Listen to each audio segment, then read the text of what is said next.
Ladies and gentlemen, boys and girls, children of all ages, welcome to Ebony Championship Wrestling, the podcast where we deep dive everything WWE. Climb to the top rope with us tonight as we discuss the arrival of Jade Cargill, the unfortunate reality of wrestling and releases, and we also dive into all things Attitude Era. Back again, I am the Jackie Miles, but I can't talk to myself. So I've dialed up my big bros, Griff, aka Griff Nation, Montay, aka Coach Montay, and behind the scenes, my bodyguard and our wise man, B Dix. Boys, let's get to it, man. How's the week going? Coach, how's everything? I heard my baby crying in the background earlier. She all right? She's good, man. She let me come out here and start this recording. Mom's got it under control, but yeah, we all right. It's good to see y'all, brothers. Exciting week, man. It's a good week of wrestling. Good to see wrestling, come back. Refreshing to see on both shows. So, hey, ready to chop it up. Some moves. Good to see our girl Jade coming over to the right side. And so in WWE. So I'm biased, but yeah, look forward to chopping up with you, brothers. Let's have a great show. Absolutely. Griff, how's the grind, my boy? Grind is great, Doc. You already know, man. Keep it moving and getting better and evolving every second as it comes, man. But I'm excited to be here with you guys here. Shout out to B Dix in the background, our wise man. Mm-hmm. And we got a great show ahead, man. I'm excited, man. Great, exciting week of wrestling, of releases, but also big signings. And more importantly, we're about to enter the last quarter of 2023. And you know what that means, fellas, man. All hands on deck and all jokers and aces and Jackson Kings on deck. So let's see what happens.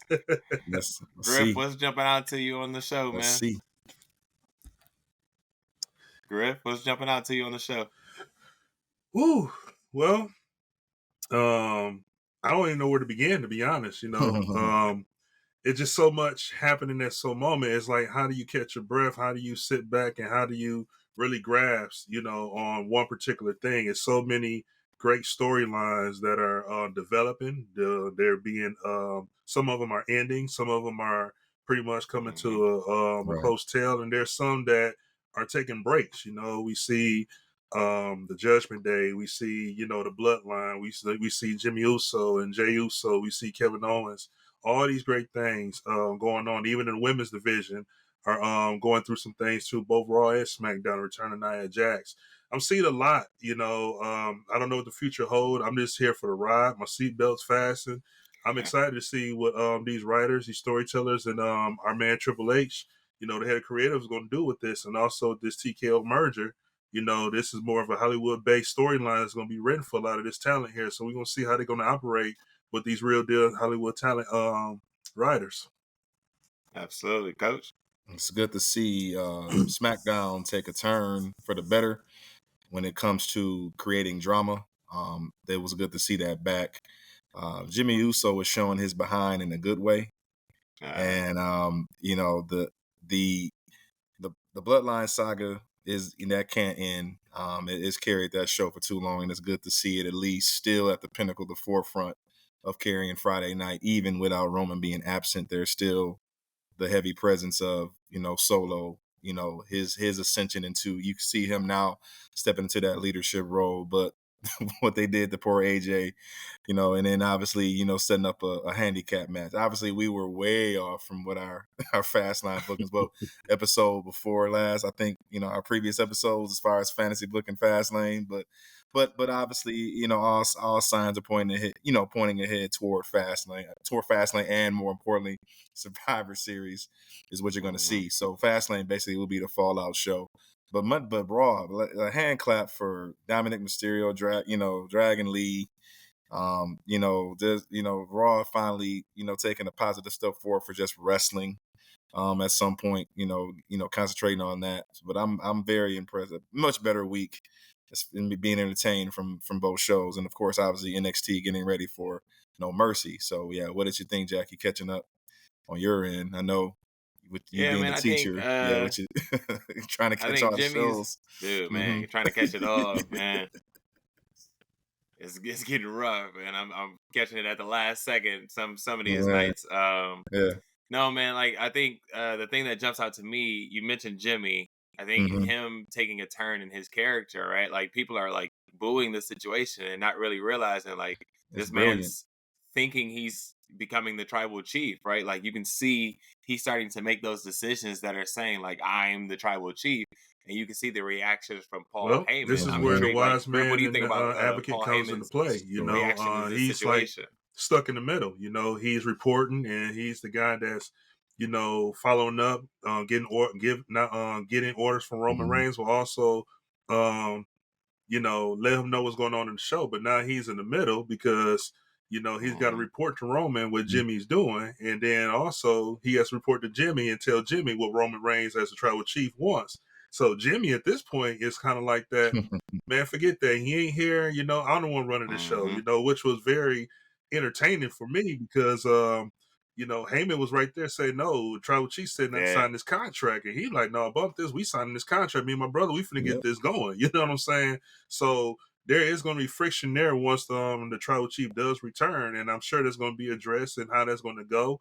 I'm excited to see that. But to see this turn with Jimmy is definitely great for him.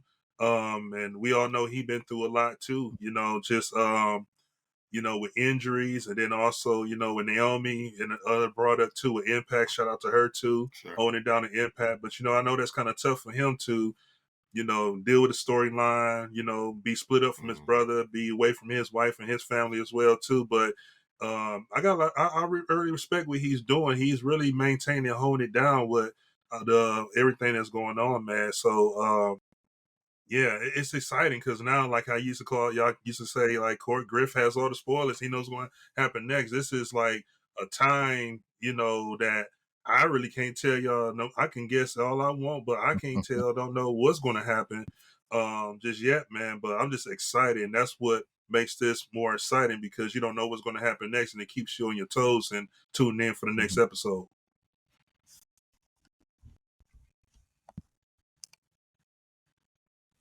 Hmm. Coach, you brought up NXT. What are your thoughts?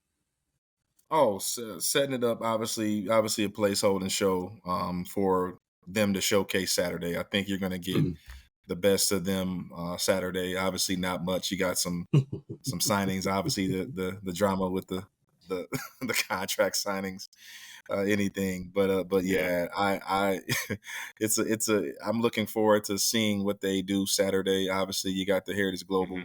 I do believe that Pete Dunne is going to go over. I do believe that. Oh, calling your shot. Just to Okay. give him something, yeah. Obviously, Noam Dar been off too long. I think it's time for some fresh blood with that type of with that as prestigious award there. To let Pete Dunne hold that for a little bit. Going through the torture of a name change under Vince, and let him let him kind of get his hard reset and kind of do what he was doing. I know I'm still calling him Pete Dunne Butch, but yeah, Ha! that's in my roots. But yeah, Respect that man's yeah. name. Back to yeah, Respect that but man's name. before we and we'll hear Raw here because I think like I said Courtney Griff, you has a lot of good things to say about that Bronson and Otis match. Yes. But back to Jimmy real quick. Jimmy is trolling. Jimmy is having the time of his life. He's trolling right now. I thought I think I think we discussed it. What's his ammo? What's his end game? What's he really trying to do? And it's apparent he's mocking Roman Reigns, and I think it's gonna end up getting his what they used to Taker. say, don't Taker. cast it. Yeah, your Hmm. ass can't. Y'all know that sayings, and I think that's where he's going.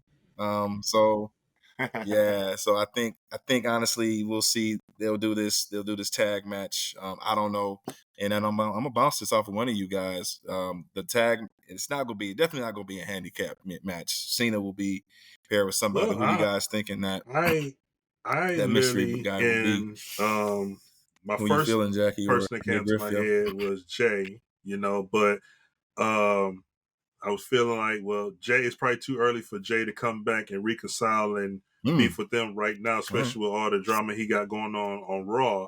But then there's that other one that's been popping up and swerving. It could be Randy Orton, the Legend Killer, return. And we all know how great of friends him and Cena really is personally, but also one of the greatest rivalries that ever happened. We never got a chance to see those two really team up and really,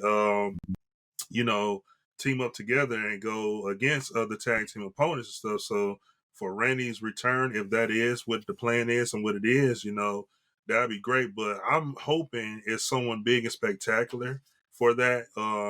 If it's not Jay, more than likely, I would love to see Randy Orton fill up in there. I hear that it might be LA Knight, it might be AJ Styles might come back, who knows? But if it is Randy Orton, that'd be great. Yeah. And then also this would be the first PLE under the TKO too. So you might want to have someone big like that who haven't been around almost a year and a half and return like this. So we'll see.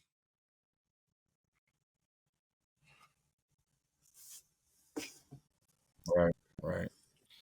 Yeah, I heard the rumor I was leaning too. LA Knight. towards. Yep. Go ahead. Go ahead, Jackie. Yeah, I was leaning towards Randy Orton too.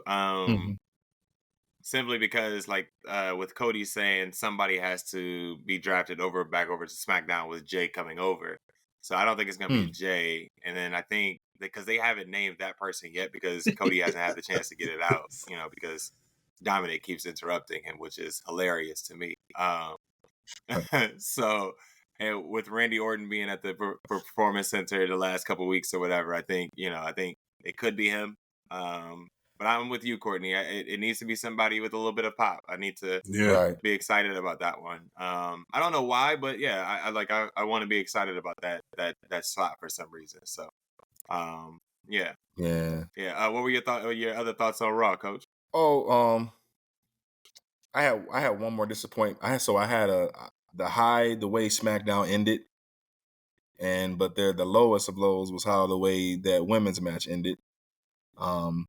We knew that it was going to be some bull jive going on with that match, but obviously just to set up Charlotte and Bayley, I think that was pretty pointless. So they had that interference. Now I'm remembering. Sorry, I couldn't remember what it was. I'm jogging your memory there, going back to Friday night there, Jackie. Couldn't remember what it was. But so we're not going to get our. I highly doubt they're going to carry that to Fastlane. I mean, I wanted, I think we all booked that right on our fantasy.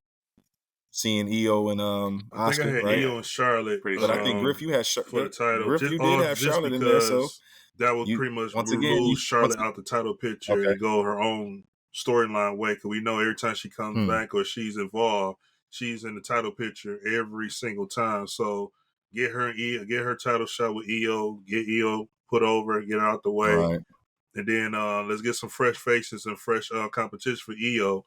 On her title run and her journey. Yeah. There's a lot of fresh faces over there, right? Like there's a lot of women that don't get pushes for whatever reason. Like I understand from on the guys side, right? You have like your heavyweight guys, like your Vince guys, right? Like the bigger guys kind of got the push during that era, right? Versus like a Triple H guy, which is like a Johnny Gargano, which is like a smaller guy, right? On the women's side, I don't think any of that matters, right? Like you can push whomever, you just have to do it the right way. And it just seems like they don't put any effort towards their women's divisions. And I don't know why that is, but it just doesn't seem like outside of the Fab Four or whatever you want to call them, outside of that first group, and plus Bianca, not a lot of women get a lot of push when it comes to the women's division. I agree. I don't know. Maybe you guys I want to say, and I'm just thinking back to the was it Evolution or Revolution days when they first start turning that corner and exposing and putting the women more out there. And I think my question would be, and it just came to me as you were speaking, Jackie, is could the absence of Stephanie McMahon be the reason of that? Because when she was in play, a lot of women were getting pushed, but now that she stepped down as away from the creative aspect, it seemed like the women division went down. So I think my question now, I'm wondering too, did she play a big part and have a voice into that? Because when she was around and part of it, you see more women getting pushed, you see more women matches, you see more matches having long-term times and stuff, and now you're barely getting one match on Raw, one match, and then it'd be a great match, and then all of a sudden here comes a disqualification or here comes an interruption that throws the whole matches away. You know what I'm saying? But I don't know if it's story writing. I don't know if it's just, the producers or whoever's doing that. But I think, in my opinion, and that's, again, that's just my opinion. I don't know how it's happening backstage. I really think Yeah. with the absence of Stephanie McMahon back there in that gorilla position, that kind of deflated the women's division on both brands and come down. And now the men are showing up as it was before. This is my opinion.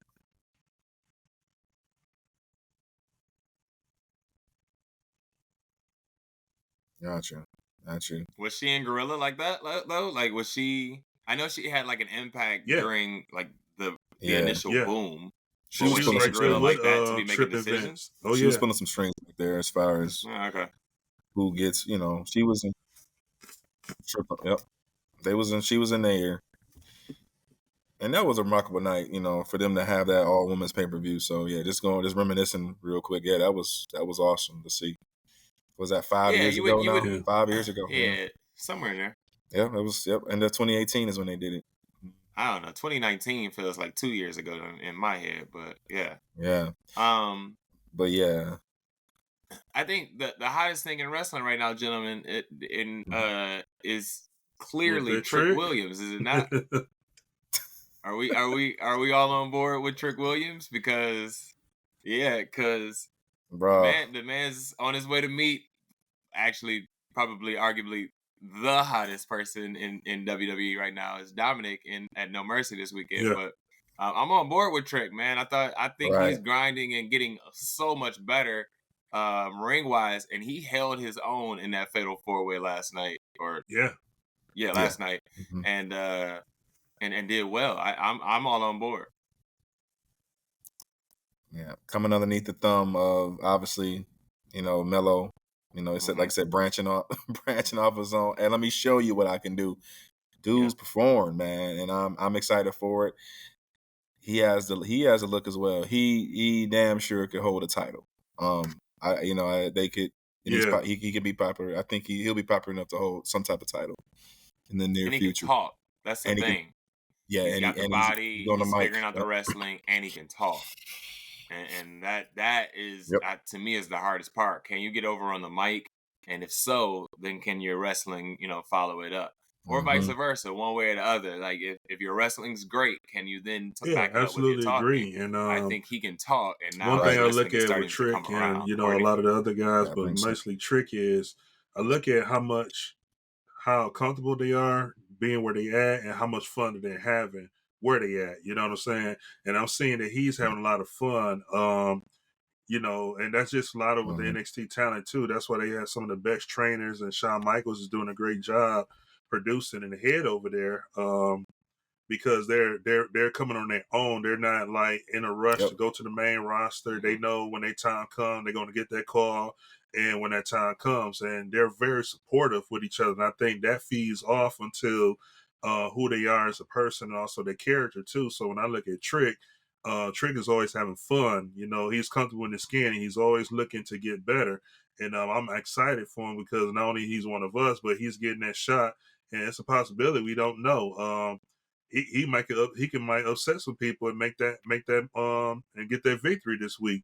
So that's definitely going to be a banger match for sure. And I'm excited for him and his opportunity that he's getting, because no matter what the outcome going to be, he's going to keep getting better and better and better and better, man. So kudos to him, and I'm excited to see what the future beholds for him.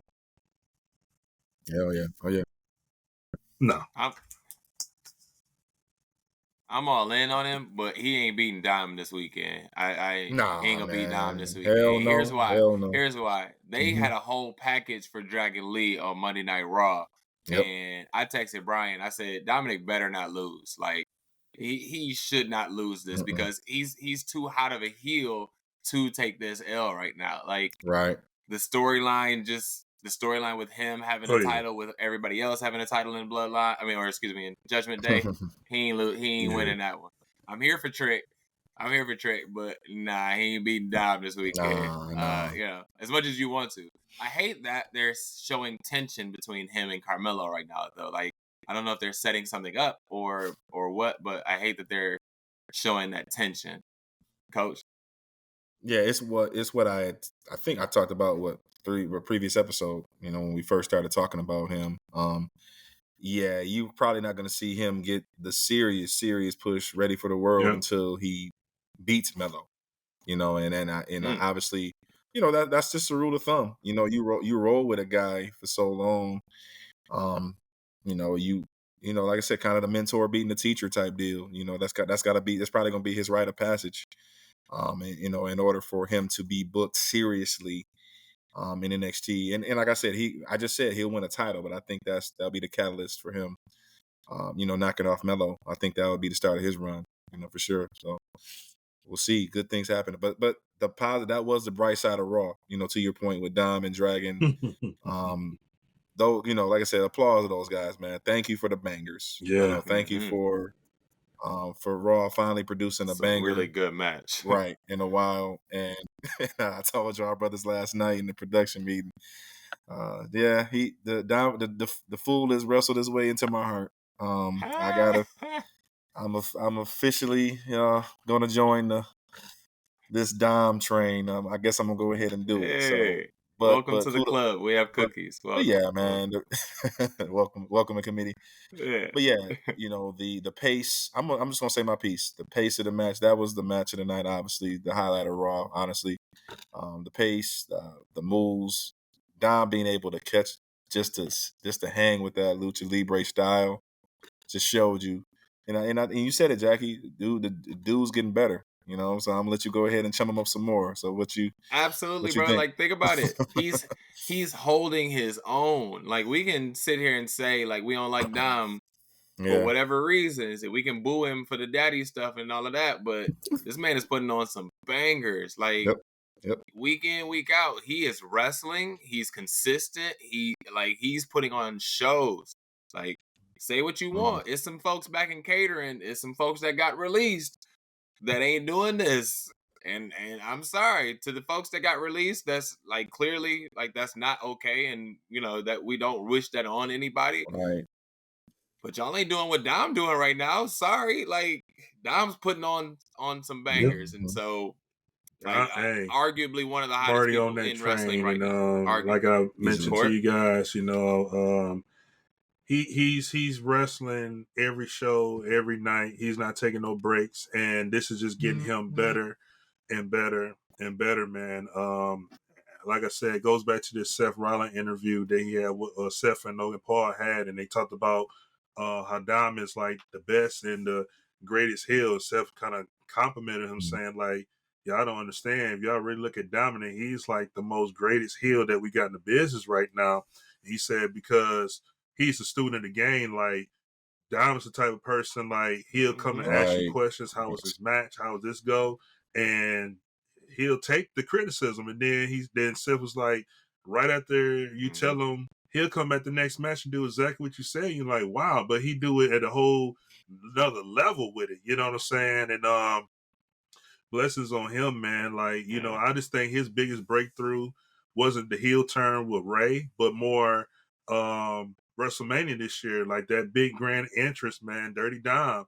He came through that ambulance. I think that turned the corner for him because that was one of my favorite WrestleMania. I ain't gonna lie, that was one of my favorite WrestleMania entrances of all time. Like the sirens backing in and handcuff, and then to disrespect Dad with the mask on. I was like, okay, yeah, he ain't playing. For him to have his first WrestleMania, not his first, but his first as a heel and on his own, and come out with that kind of thunderous reaction. And and being in Cali, where a lot of your lucha libres, your Hispanics, your Mexicans are very big and culturalized with that.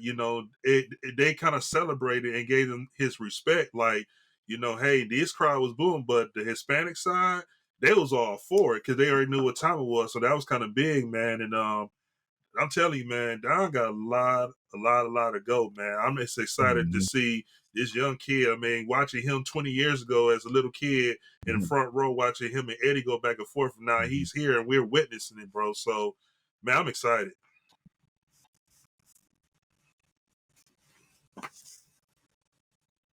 Yeah. No doubt. Yeah, think about the booing, right? Like you gotta care to boo somebody, right? Like if I don't care about it, it's like, all right, bro. Like I'm gonna go to the bathroom, and now it's the time to go get my Why like should I refresh care? my Right. beer, like right. Like I'm gonna go do something else. But like when Dom like shows up, like I'm staying in the arena Yes. so that strictly so that I can boo this man, right? Like I Yes. have to care enough to boo this man, and that's the heat that you want as a heel, right? Like. I know he probably wants to get a promo out at some point in life, but nah, bro. It ain't Like you happening gonna no catch time these soon. boos. Yeah, you gonna catch these boos.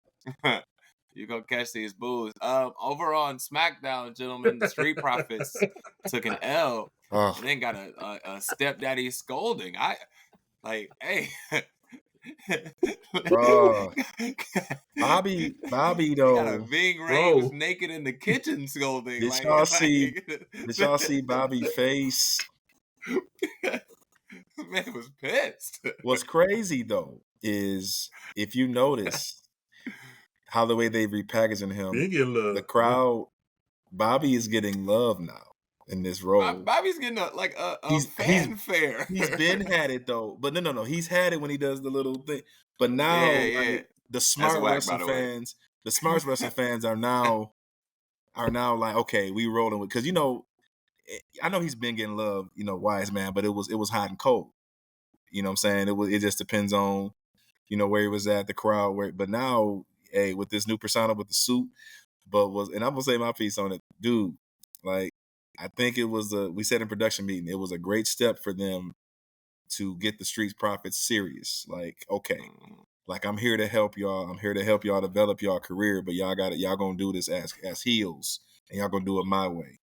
You know what I'm saying? And I think, let's do it vicious. Let's hey, it's cool to pander to the crowd with the plastic red Solo cups, but y'all gotta get to the next level, man. Y'all gotta get these tag belts on y'all at some point. And let's go ahead and make this heel run happen. So It's a matter of what you time it's thinking, gonna Griff? happen. Yeah, chiming in there. We Like, stated gotta that get we real. just waiting. We just waiting on that.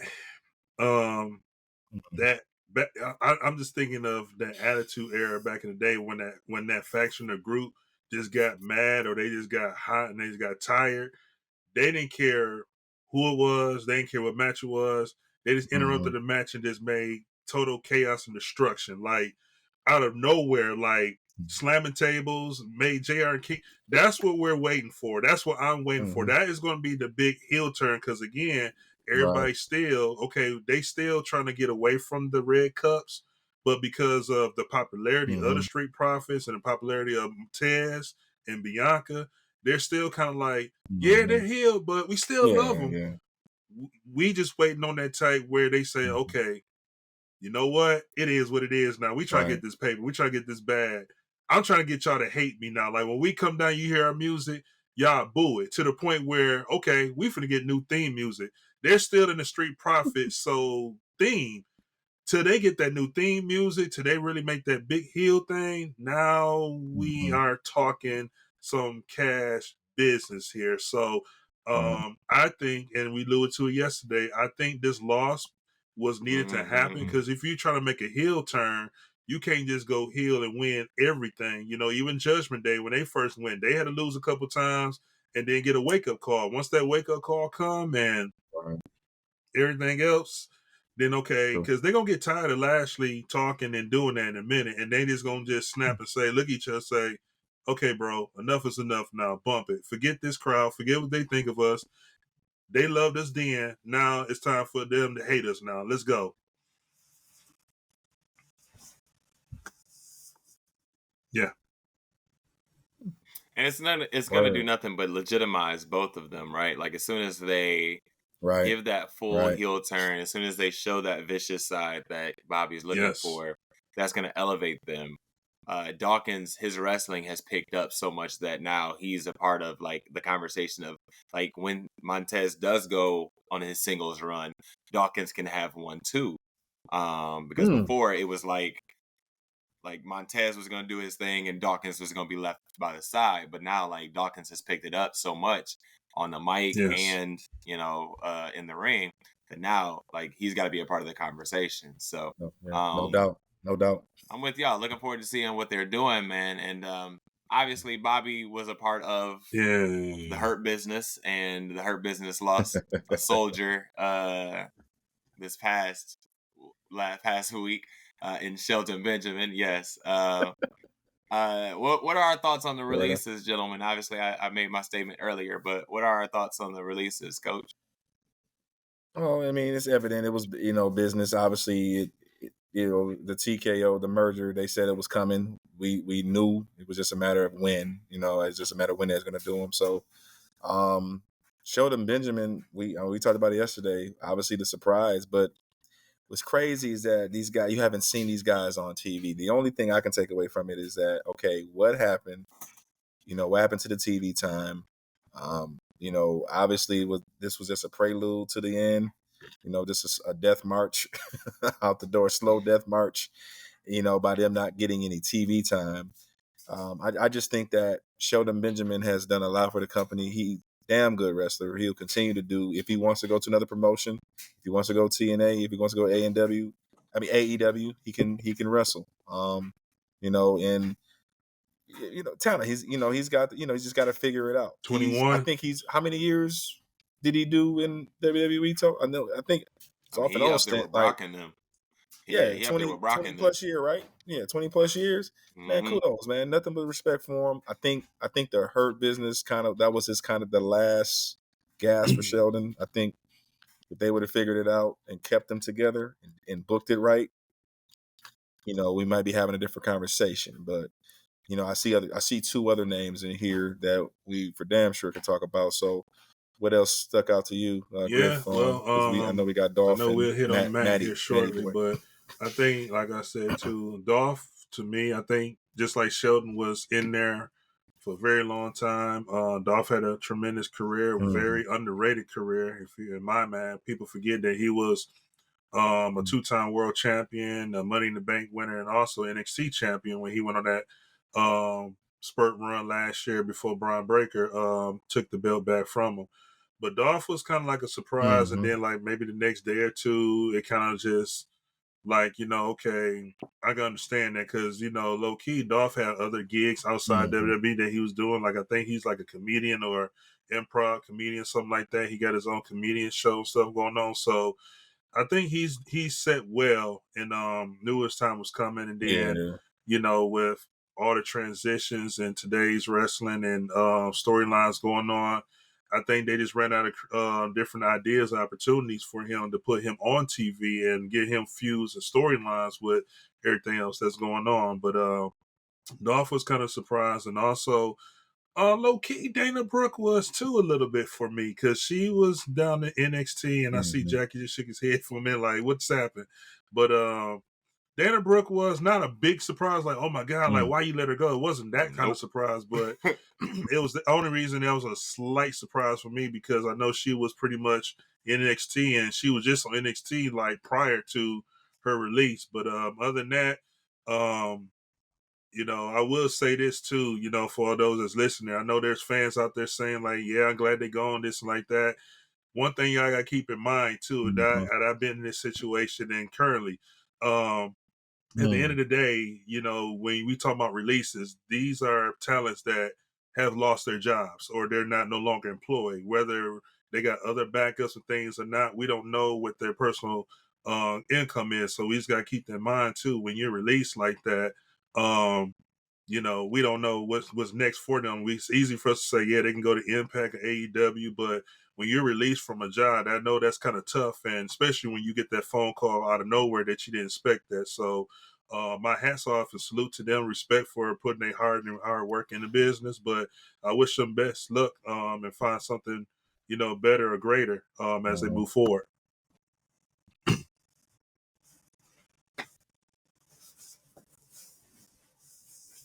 You brought up Dana Brooke, and you said that, Dana Brooke went down to NXT. I'm not surprised that they let her go.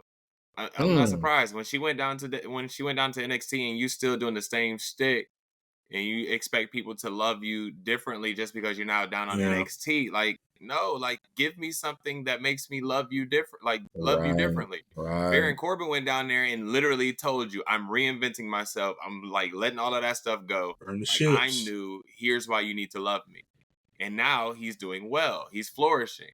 Like, she went down there and did the exact same thing. Yeah. And they put her with Same stick. the one girl. I'm sorry, I don't even remember her name. Kalani Jordan. Yeah. They put her with her, and now like I'm supposed to like you because you with her. Yes, but at the same time, like, no, like, you're not doing anything differently. So that's why I'm shaking my head no to that, that to being surprised to that, because a lot of those people weren't doing anything. And Right. and you're right, Courtney. We should not wish that these people get let go. We should, like, this is Right. their livelihoods, this is their jobs, and we don't want people to ever go without.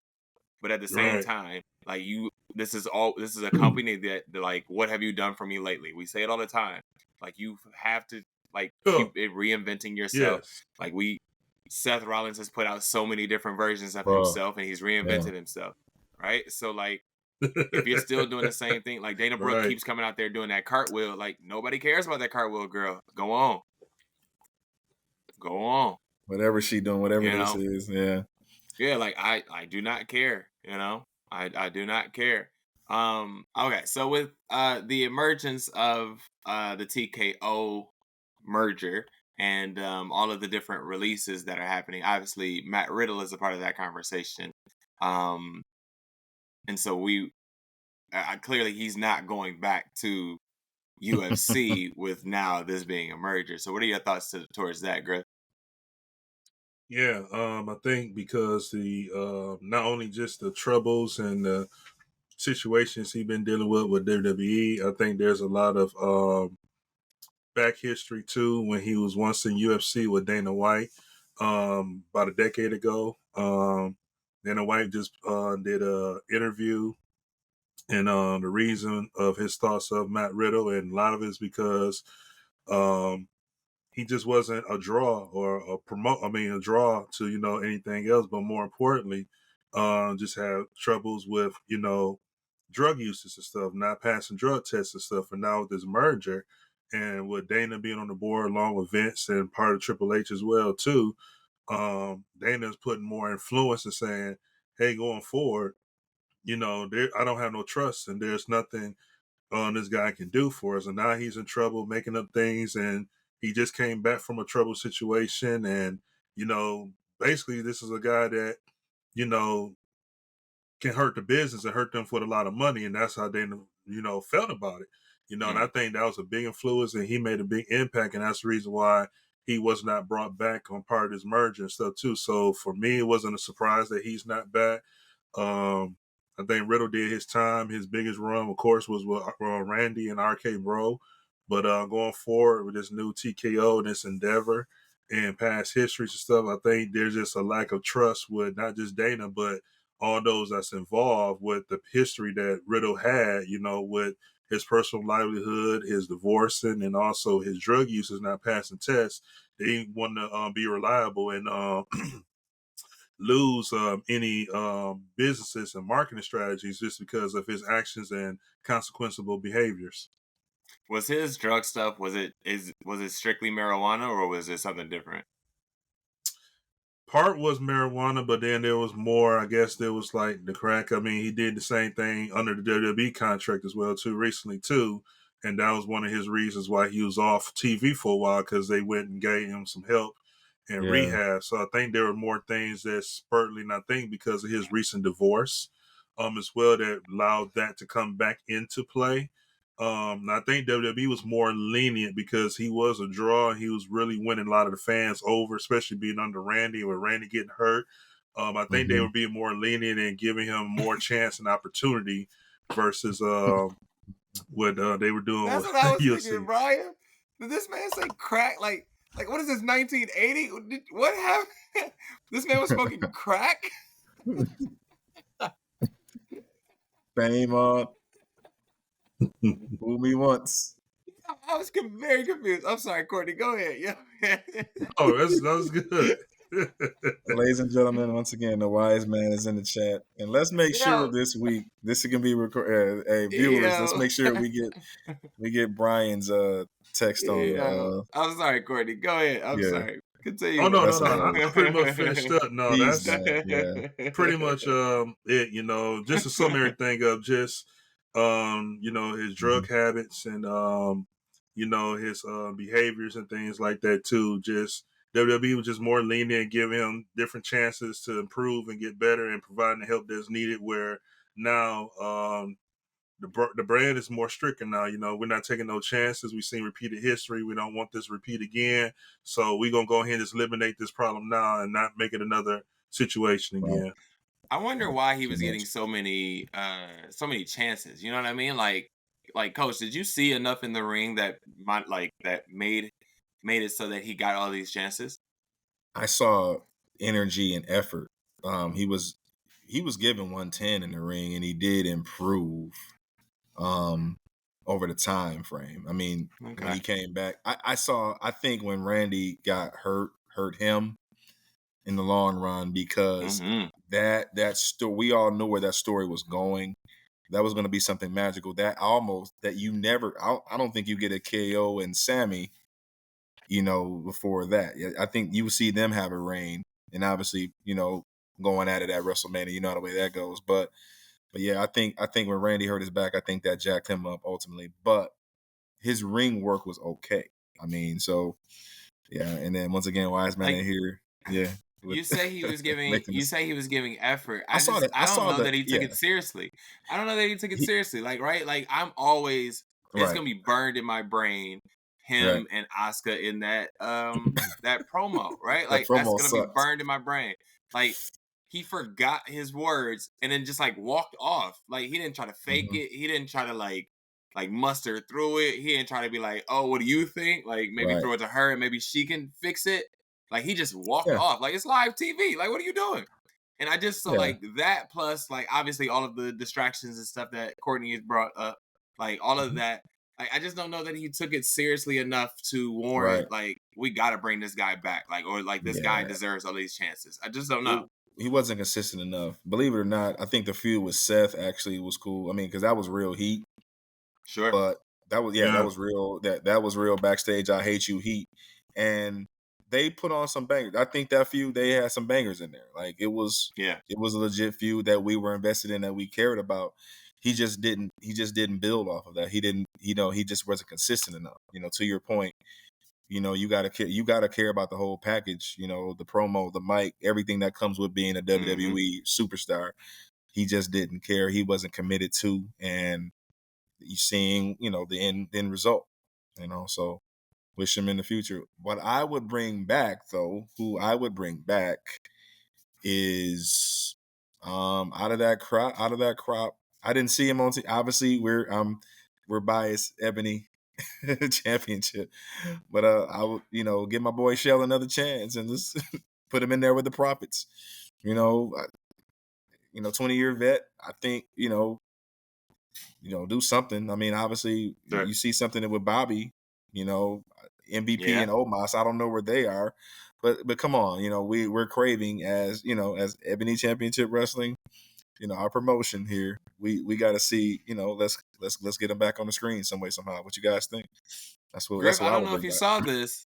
Coach, I know you didn't see this, but Griff, I don't know if you Hmm. saw this, but you mentioned Omos and MVP at a house show this past weekend. Hmm. Omos attacked Cody.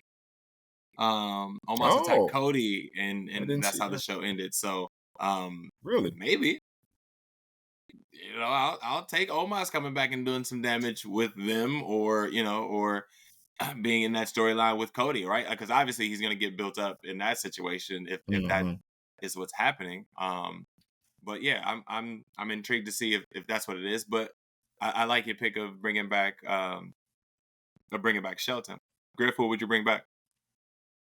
Um, Shelton is one I'll definitely bring back for sure. All because like his 10 year in his career, he still can go and hang with the best. He's one guy like that we saw in the past 2 decades ago, and you know how we has always had these sports talk. And Brady hang with the Favres, and can LeBron play in the Bad Boy Pistons in the Jordan era? I think Shelton Benjamin is one of those superb athletes that can also compete and still hang with the guys of today, with the different move sets, the different speed and agilities that's going on, but also a great trainer and mentor. as well. And let's not forget too, not only is he great friends with Brock Lesnar, but he was one of the best collegiate wrestlers at University of Minnesota back in the day too. Um, but definitely Shelton, because I feel like, and Shelton to me, he's really the Mr. Money in the Bank. If you all guys remember, we talk about Coffee Mania at the Royal Rumble, always doing those stunts, but Shelton Benjamin was always putting on shows. I mean, he was never the Money in the Bank winner for some reason, but every Money in the Bank, he was putting on some kind of show and doing some kind of new move that everybody was looking forward to. Every WrestleMania, every Money in the Bank, but Shelton, I think, just very underrated. Don't get a lot of respect and props like he deserves. And this state, man, I would love to see him come back and get at least one good storyline, one last run before he really call it quits and hang them boots up for good. Yeah, I feel you guys. I know why we're saying that, and I would love to see Shelton back. I think in the 20 years, he was a highlight reel, as you were saying, similar to Kofi, similar to Ricochet. He was that guy before they were. I'm with that. He's not the guy I would bring back though. I would bring back Mustafa Ali. Simply because we didn't get to see the things we were supposed to see from him. Obviously, he got hurt, and that's how we got Kofi Mania. But I don't know if y'all remember back to, I want to say it was WrestleMania 30. I'm terrible with this. We were in New Orleans, and him and Cedric put on the show, right? Like, they wrestled that pre-show, I want to say, or something like that. Yeah, and that's they put on a right. banger that WrestleMania. That's right. And so I just don't know right. if we got everything that we were supposed to get out of that situation. Obviously, he had a bumpy road with all the injuries and whatnot. Going down to NXT, I thought was going to revive him, but maybe he's one of those people that they were saying, like, at some point they're going to bring a bunch of these people back. So, but I would like to see him back. And I think the other thing about the releases is the timing of it, because they had just announced the big 1.5 or 1.4 billion dollar deal with whoever, the TV deal, and then the next thing that we hear from them is that we're letting people go. Like, we just made this contract to make all of this money, and we getting rid of some folks. We're gonna save a dime or two. The timing just didn't feel right. What are your thoughts, Coach? Yeah, the timing sucked. You would think, I see to wise man's points here in the chat, the R word. But yeah, it's. What was it? It was reverberation. Restitution. Yeah, there we go. Yeah, restitution. Yeah, there we go. But yeah, you that's what you got to do. You got to look at the books. You got to see how can we stay in the in the black. More so, Sure. And that critical decisions, performance. You're right. At the end of the day, it is a business. But I think a lot of you got to think about it, man. Those key players, the writing was on the wall for those guys anyway, regardless of what standing the company was in, whatever financial standing they were in and what they were trying to do. You had to see some improvement. But yeah, timing sucked, but like we said, but you follow that up and you got to think about it, the multi-year deal, for the young lady we're going to talk about here, that we're excited about here soon, here in the next segment here. But yeah, got to make way for the new. Go ahead and talk Jade is here, and so I'm excited. It's not being an AEW fan, didn't get a chance to really see her, but I had obviously preparing for this segment, studying her and, obviously, reading up. Yeah, it's the star power is there.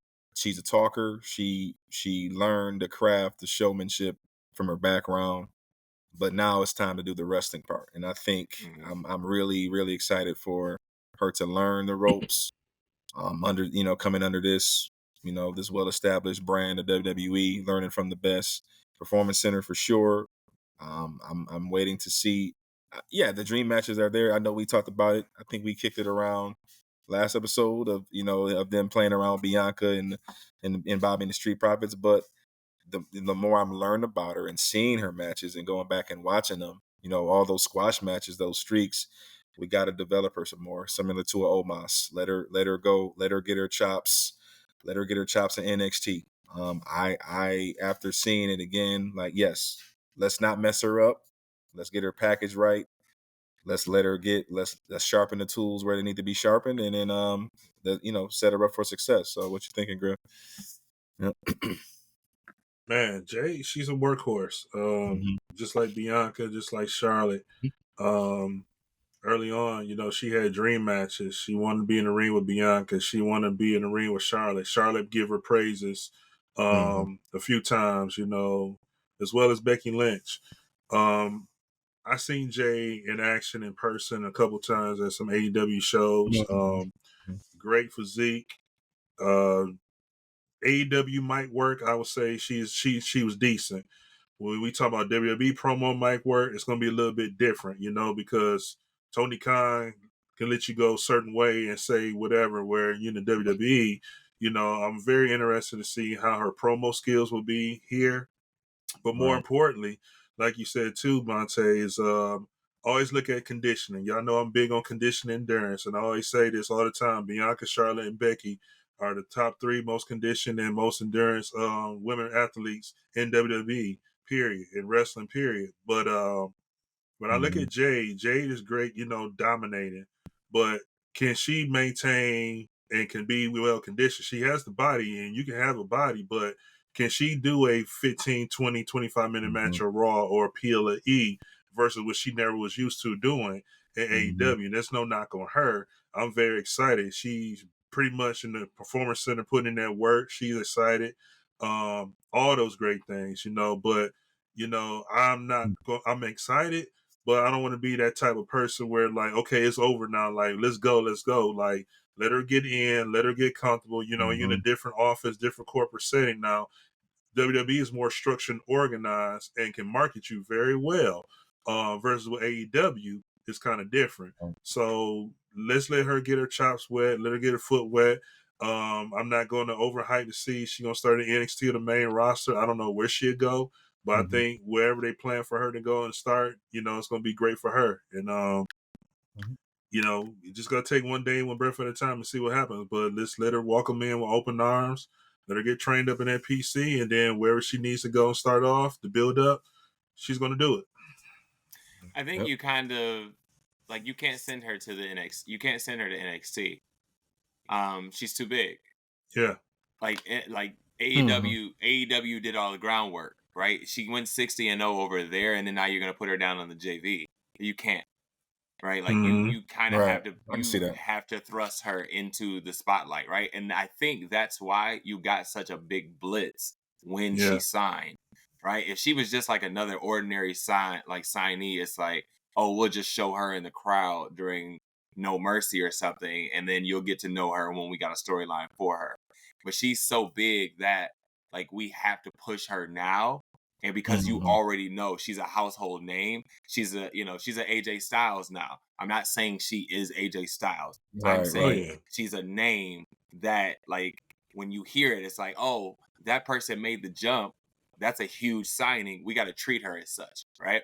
So I think her coming over, like you can't just throw her down on the JV. You got to put her in the like not main event, but you got to put her on the main roster right now. Yeah. I get and I get that. Like I said, there's two ways to look at it. And as I was getting more of her story and more of her background and going back and watching some of her previous matches, show woman, has the tools to put the asses in the seats for sure. And to your point, yeah, that's why you don't want to put her on the JV. I just don't want her to make the mistake and just get up, and to Griff's point, can you do the 15 to 20-minute match without the botch? That's what I'm going to be, without messing it up or being safe or we don't want to have another Nia Jax situation. That's kind of what I'm afraid of, I so think the answer is no. She right. can't, right? I think I watched a couple of her matches. I watched the match that she had with Ruby, and like Ruby's Mhm. a seasoned vet, right? Right. Right. And she got a basic layup package. Like it's not much happening in that True. like for her. Like she does not have a huge move set. Like she ain't doing flips and things like that. Let's not expect that of her. She's like a girl who's just figuring out how to wrestle, and she's got a little bit of power to her. So that's what we can expect of her. And now that she's in WWE, she's gonna get the training that like to add to that move set, right? She's gonna Right, add to that right. layup package. But right now, like we can't expect her to put on 15-minute matches because no, that's not what she's going to do. Like, can she like get through it? Absolutely, probably. But is it gonna be a banger? No, like that's not who she is yet. But give her a year or two under the belt, Yeah. under the the situation in WWE, and I think she gets to that point. Griff. No, and that's what I was more referring to. It's going to be a different atmosphere for her. It's going to be a build. To see those 15, 20-minute matches, that's probably 6, 7, 8 months down the line, probably depending on when they're going to bring her on TV and bring her up. That's close to WrestleMania, probably after that too, because we all know, like you said, a big household name, how they rolled the carpet for her, like she was the superstar, and announced it just like that. Then did video snippets and reels that she was in Performance Center, so they very got a lot of trust and big things on her for that. So we all know just the fact she's going to probably be at the Rumble for sure, and definitely a match at WrestleMania. I mean, there's no point about it, just being long she maintained healthy and stuff. But that build up, as I was referring to earlier, depending on what her storyline is, or when she's going to make her debut, whether it's a PLE, a Raw, or SmackDown, it's just wait and see. But far as what I meant by the 15, 20-minute matches, I was more referring to once she started really getting trained and started getting used to getting her rhythm and things going. Now we're going to start seeing more of her having those longer matches versus just coming out, cutting a promo, having a 5-minute match, raising the title, and you going about your business. So that's what I was more referring to, not just saying soon as she come up, okay, let's see what you can do. No, we know it's going to take time, and it's going to take you a minute to get your rhythm. You're dealing with different crowd base, atmosphere base. You're going to be in front of stadiums like 60, 70,000 almost every PLE, because it look like all the PLE is going to be in the big stadiums now, 60,000 plus. So yeah, I have trust and faith in her. Then when you in WWE and the best trainers, your ring work and your skill set gonna be a lot more different than it was in AEW. And like she alluded to in her interview, she had Big Show, she had people like Daniel Bryan, who are great wrestlers, training her. But now when you got real WWE trainers like the Shawn Michaels and the Fit Finleys and those that's at NXT, that's very to do that. Now you're gonna see different, not just ring work, but also storytelling ring work as well too, that AEW wasn't providing for them. Yeah, she's gonna get a different type of push. You brought up the international. I'm sorry, you brought up the stadium PLEs now, and it's clear that WWE is headed in an international direction. And that made me think about Carmelo Hayes and Ilya Dragunov. It's very possible Carmelo loses this weekend.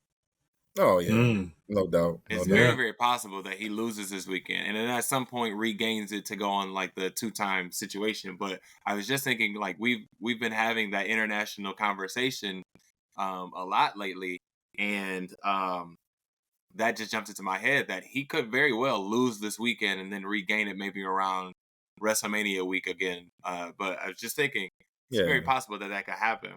Thoughts? Yeah. 100%. I didn't think about that till you just said that as well too. But yeah, I mean, if you look at pretty much all your champions now today, and I alluded to one of the episodes before, they're all international. Then you see too, I think now with this endeavor, I mean, they're very probably going to be focused on taking a lot of these PLEs like the Rumble. You see Money in the Bank this year was in the UK. Now we see that Elimination Chamber is confirmed to be in Australia now, and it's just a matter of time that we're going to see the Rumble and WrestleMania overseas and over the waters here real soon. And SummerSlam going to be heading back just like they did London Wembley Stadium back in '92. So we're in that. Aligning all of the different champions makes sense, so that when you do have this international push, like you have some international champions, as you stated with naming all the different champions in the previous episode. Yeah, Correct. you got Rhea, and then I didn't know Big Bronson was from over there too. So Yeah. it's dollar Yeah. signs, man. Yeah. So you got And Rhea. that's why he got the Yep. couple wins, right? That's why he Yep. got the win over Chad and, uh Otis. Yeah. Otis. Yeah. And Yeah. that's why he's getting those wins. Mm-hmm. Yeah, let's push it in that direction, fellas. Let's go to the Mm-hmm. power rankings, and we're gonna go through this fairly quickly. As not much has happened, but we got a couple changes. Let's B, if you want to throw those up on the screen for us. And let's jump right in, and let's start with number 10. Jimmy Uso showing that he is the true tribal chief in this situation. So he's taking over, man. And I look forward to seeing what he's got going on, because he's clearly changing his attitude towards a little bit of a deeper heel, right? Bloodline's already a heel, but Yeah. he's trying to show you that maybe he's that top heel that we are expecting from Roman, but we're getting it out from Jimmy. Number 9, Cody. Coach? Cody found some work this week. Way not to get booted. Actually, making, making whatever, man, making an impact. Obviously, the promo, but let's just see what he can do. Obviously working toward the war game spiel. Not a single feud. I'm not sure they've done a good job of keeping them. I don't know, holding them until it's something of relevance. So, we'll hopefully, next week let's put on another match. But yeah, he stays at 9. Let's see what happens. Number 8 is LA Knight. He had the week off, so nothing there. Number 7, Chad Gable. Number 6, night off as Rhea well. Holden. Also taking some PTO. Deal with Buddy, huh? Hanging out. Enjoy your time off. It's all good. We all want some sure. PTO. For sure. Number 5, Shinsuke Nakamura. What a great promo this past week. Man, what a great promo. I was very entertained by him and Seth. Very entertained by them. Number 4 is Seth Rollins. Number 3 is the PTO King, is Roman, out taking care of some family business, as we have learned. And number 2 is Dominic jumping. Griff, tell us why Dominic makes the jump.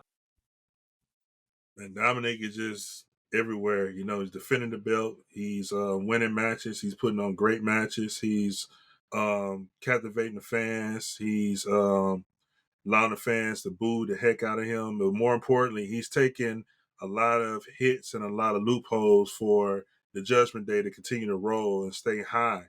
Whether if it's like getting interfered, whether if it's getting super kicked, whether if it's losing the match, he's filling in. He's like the X Factor that's filling in all the spots, especially with Rhea pretty much out the equation right now.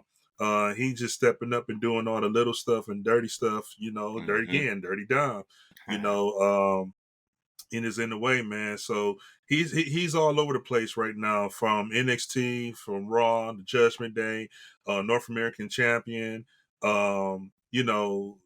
He's just one of the top guys that that we are all excited to see what's going to happen, and he's doing it his way. He's not doing it, like his father Ray. He's doing it his way, and yeah. He got a big match this weekend and gonna carry that momentum on to Raw and forevermore. As time goes. Coming in at number 1 is the stepdaddy on Raw, because he also had to take care of his children. Gunther comes in at number 1. I don't know why we need all of this dissension in the different factions. It's Coach, irritating. I know you were frustrated with that. Irritating. Go ahead. No, it's I know I always mess with y'all in production meeting. I got a beef with Triple H every week, so it's just like don't give us something good. Don't give us something good, then TZ gonna take it away. So that's all I gotta say. Let's come on, man. I'm with all the factions, man. We talked about factions last week. Right. I'm with all the factions. I want them to stay, together. I know you need some dissension, but I don't know if we need it every week. Right. Let's move on to the tag team, as we got some a little bit of movement here now. Number 10 are the Brawling Brutes. Butch picks up the dub and is now in the match with Noam Dar this week, so they fall a little bit because we haven't seen much from the tag. Number 9 is the New Day. All right, Coach. They still there. It's all good. Number 8 is the newer group, A Town Down Under, and I'm gonna speak to this one, man. I like this, man. Their entrance, while it was a little similar to the dudes from AEW, I still like the entrance that they had this past week. So I'm all in on A Town Down Under, man. They can talk on the mic. Mm-hmm. Theory's gonna get it right, man, and they can wrestle, man. They're 2-0. They're doing good things, man. So excited to see them. Number 7, Chelsea and Pipers. Chelsea continues to carry those titles on her own, but Piper's now getting a little bit active. KO and Sammy at number 6 had no movement, but they continue to show why we're not rooting for them because it's the same thing every week. Number 5 are the stepchildren, the Street Profits. Coach, go ahead and speak to the Street Profits. Come on, man. They gotta bring it home for Daddy Bobby. They're gonna have to figure it out. But I believe that the Grayson Waller show, Bobby's on the Grayson Waller effect. And I hope that this gets them some type of turn in the right direction. Address what happened. He already gave him a tongue lashing in the back for losing the match. Hey, I'm setting y'all up for a success, and this is what y'all do. Y'all making me look bad. But let's just try to figure it out, Street Profits. Come on. The heel turn is coming, and we here for it. So we'll see what's up. At number 4 are the Viking Raiders. One of them was out this week, but they still attacked, and it was very vicious. Getting, what was it, the New Day, right? Yeah, they got a feud with them going. Good. I know you want the New Day to take some L's, so hopefully that happens for you. Number 3, the entire group of the Imperium still holding on strong there, as we talked about their dissension as well. Alpha Academy coming in at number 2 as Otis put on a match that really impressed you, Griff. Him and Bronson Reed. Yes. Indeed, what a good match that was. I agree with you that it was PLE worthy.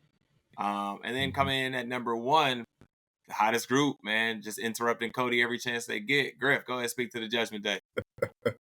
Like you just said, man, they the hottest group and the hottest faction today. I don't see nothing stopping them at this moment. You know, there's a lot of chaos, there's a lot of friction, there's a lot of drama all at once going on with that group. But the reason they're number 1 is because no matter how much is going on, they're finding ways to deal with it, overcoming it, and making things happen. You know, we saw in the beginning how, and also it's kind of interesting too, because you're starting to see a little bit of Dane, you know, with Rhea out, we starting to see different members trying to take that leadership role. One moment is Finn, another moment is Don, and another moment is Damien. We seen Damien was pretty hot because he was trying to tell the guys, like, hey, let's regroup.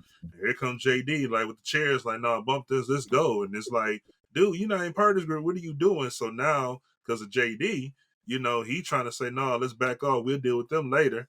You come up with the chairs, and all of a sudden, like, nah, I'm getting beat up because of this fool. You know what I'm saying? But at the end of the day, they figured it out, and now JD comes and redeems himself and helped them retain the title. So again, they always had some kind of friction and drama, but for some reason, they found a way to get it together. And I'm interested to see when Mommy comes back how this gonna fold. You know, but you know they don't get it together when she comes back. Then we all know she's gonna be full control and go from there. But yeah, they're the hottest group, and they're making things to make a lot of noise, and they need to continue this push that they're doing too. And I'm interested to see what these next stories, especially with JD being a wild card and X Factor, what's going to be next for them. Coach, what are your thoughts on Judgment Day? Are you in on them? I am now, because I understand it's business. It's best for business right now. Sure. And yeah, as the bloodline has the effect on Friday nights, they have, and I said it in previous episodes, they're holding down Monday night with the same effect. So even with Rhea out, you see Damien taking, you know, that leadership role. That goes to show you they are the alphas of the group. And it's kind of a curveball because JD really is the reason why they're holding the belts. And Damien eventually has to come around to him and see that. Yeah. And I've said it, like even in my fantasy book, and JD is going to find a way to get in Judgment Day some way, somehow. He fits, but right? Like he just fits. He fits. Yeah. He fits. And they'll see it eventually. And I think that's why I think either Fastlane it'll happen, or maybe maybe War Games. They finally let him through. Survivor Series. Who knows? But yeah, let's keep these he guys just around. fits. He fits with them, and he again. I'm all in for factions, so the more people, the merrier, right? Unless we get Right, into like NWO numbers, and then it just doesn't make sense. But right. and speaking of which, so my question to you both was going to be like, would the Judgment Day stand up during the Attitude Era, right? Like against the likes of Nation of Domination, against the DX, against we talked about the corporate ministry last week. Do you think Judgment Day stands up? And Courtney, you're already answering. Do you think the Judgment Day stands up and holds their own during that time? Griff, go ahead. It's a good question. Absolutely not. Good No. question. Here's my reason why. Because you had too many, and the key word was alphas. You had too many alphas in that era, in that time, that was not going to. One thing with the Attitude Era is you had so many groups that, okay, we're competing and we're all trying to fight for this spot in this time.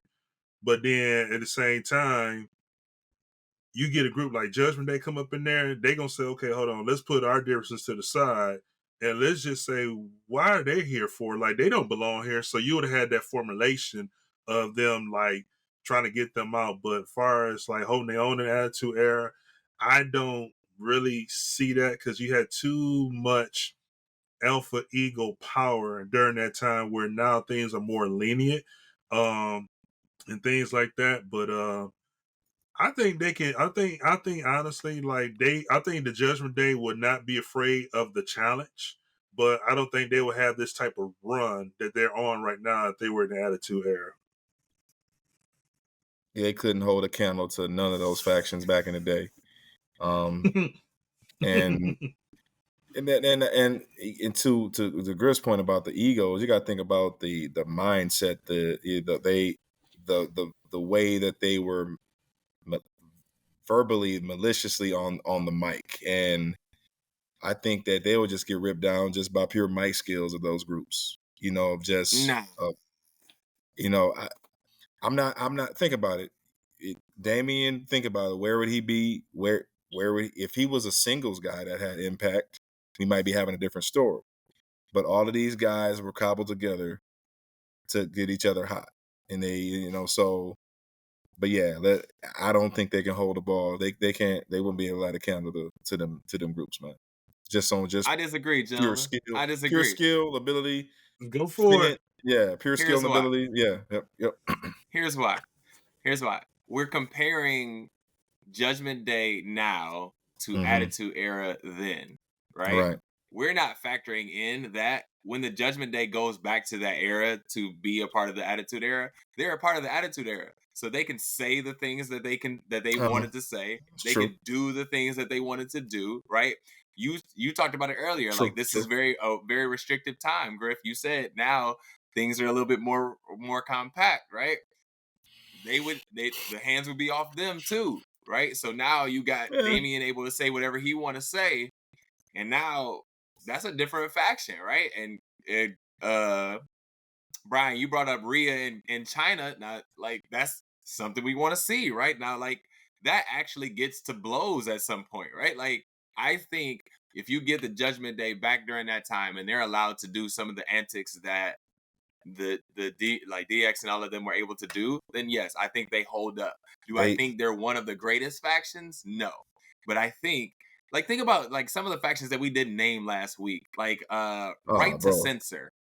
Right? Yeah. Right to Censor was getting clocked. I think for sure Judgment Day would get more clock than Right to Censor. Like let's be honest. Oh, for sure. You know what I'm saying? So like we have to actually factor in that they're going back to that time and have the same rules as that time. Right? I still don't. We love the Attitude Era. I still don't think they're fire without Edge, though. They would have to be. I think if they don't boot Edge, then we having a different conversation. I still think. To your point, I see like all points are valid. Like, yeah, well, this is our opinion, but they're only hot in that time with Edge. Yeah, go ahead, Griff. How does Edge change it though? But that changed the complex of the conversation now because it's a difference between this Judgment Day fitting to the Attitude Era where I was alluding to, or picturing them in the Attitude Era and how they'll go. Because I mean, like you said, you had Right to Censor, you had The Brood, you had DX, you had the corporation, you had the corporate ministry. Yeah. What's the one with the big dudes with Cartman and them on the oddities? You know, that Yeah, the group. You know what I'm oddities. saying? That's right. I forgot about You them. even had the Nation. You even had Jeff Jarrett and the Godwins. I forgot what they called it before. You know, you had you had so many those factions, and the difference is like the complex of the conversation. If we're talking about this Judgment Day fitting with that one, absolutely, heck no. But we're going to take and elevate our minds to say, okay, picture Judgment Day in that era as the Attitude Era Judgment Day. Okay, wait a minute now. Let me back up for a minute. Hey, they might can do something here. But like Montay said, the mic thing was so prevalent. But now, as you said too, Jackie, if you're in the Attitude Era, now you're free game and those bars are off where you can say and do whatever now. So now we know when Dame get angry, he can go. We know when Finn, as we saw with Seth, when he get angry, he can go. So now just imagine them feuding with DX and Triple H say something smart or funny, and they come back and throw something personal at him. Now we see something different. So I see both sides of the thing, but you know, it depends on we're talking about the Judgment Day today fitting in. No. But if we imagine Judgment Day in the Attitude Era and compete with the other ones, man, that's interesting to think about. You know what I'm saying? So it's two ways to that conversation you can go with that. But why wouldn't we think about them as the Judgment Day in Attitude Era times, right? Like, why would we constrict them to the thoughts of now when, like, during that time, wrestlers were able to do whatever they want? This man, Steve Austin, drove literally every vehicle that he could find, right? Like, you can't put those restrictions on the Judgment Day and say that like they have to be this Judgment Day. Like, and I don't know if Edge, like, Edge is his own thing, right? Like its own entity. I think the Judgment Day now is so much better than what we were gonna get if Edge was a part of the situation. So that's why I asked Coach, like, how does Edge change it, and what does he change it to, right? Like, I hear you, Griff. The conversation is different, but like, let's put them back there. Like, I was, what, like, yeah, go ahead, Coach. I was solely basing that off of star power. What you said, Edge, that name holds weight. That's a Hall of Famer. I'm just thinking that even then, the ring ability, he definitely levels them up in that area. If they kept Edge as the head, and then Rhea, Dame, and then Finn, I think, I would have. I understood, business wise. I ain't gonna lie, that night I was just as shocked as you guys when they booted him out. But in hindsight, it makes sense today. Yeah, you're right. It helped. Definitely makes sense. Damn sense today. Yeah. It has helped. What are our favorite parts of the Attitude Era, fellas? Go ahead, Griff. You want to go Montay or you want me to take it? Go ahead. No, go ahead, Griff, because interesting.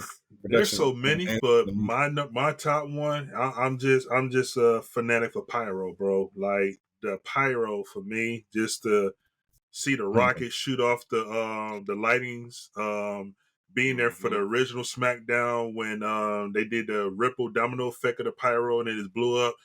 The pyro was just so different back then than it is today. It was much louder. I don't know what technology or things they were doing, but when I tell you the building was rocking, your heart was about to jump out.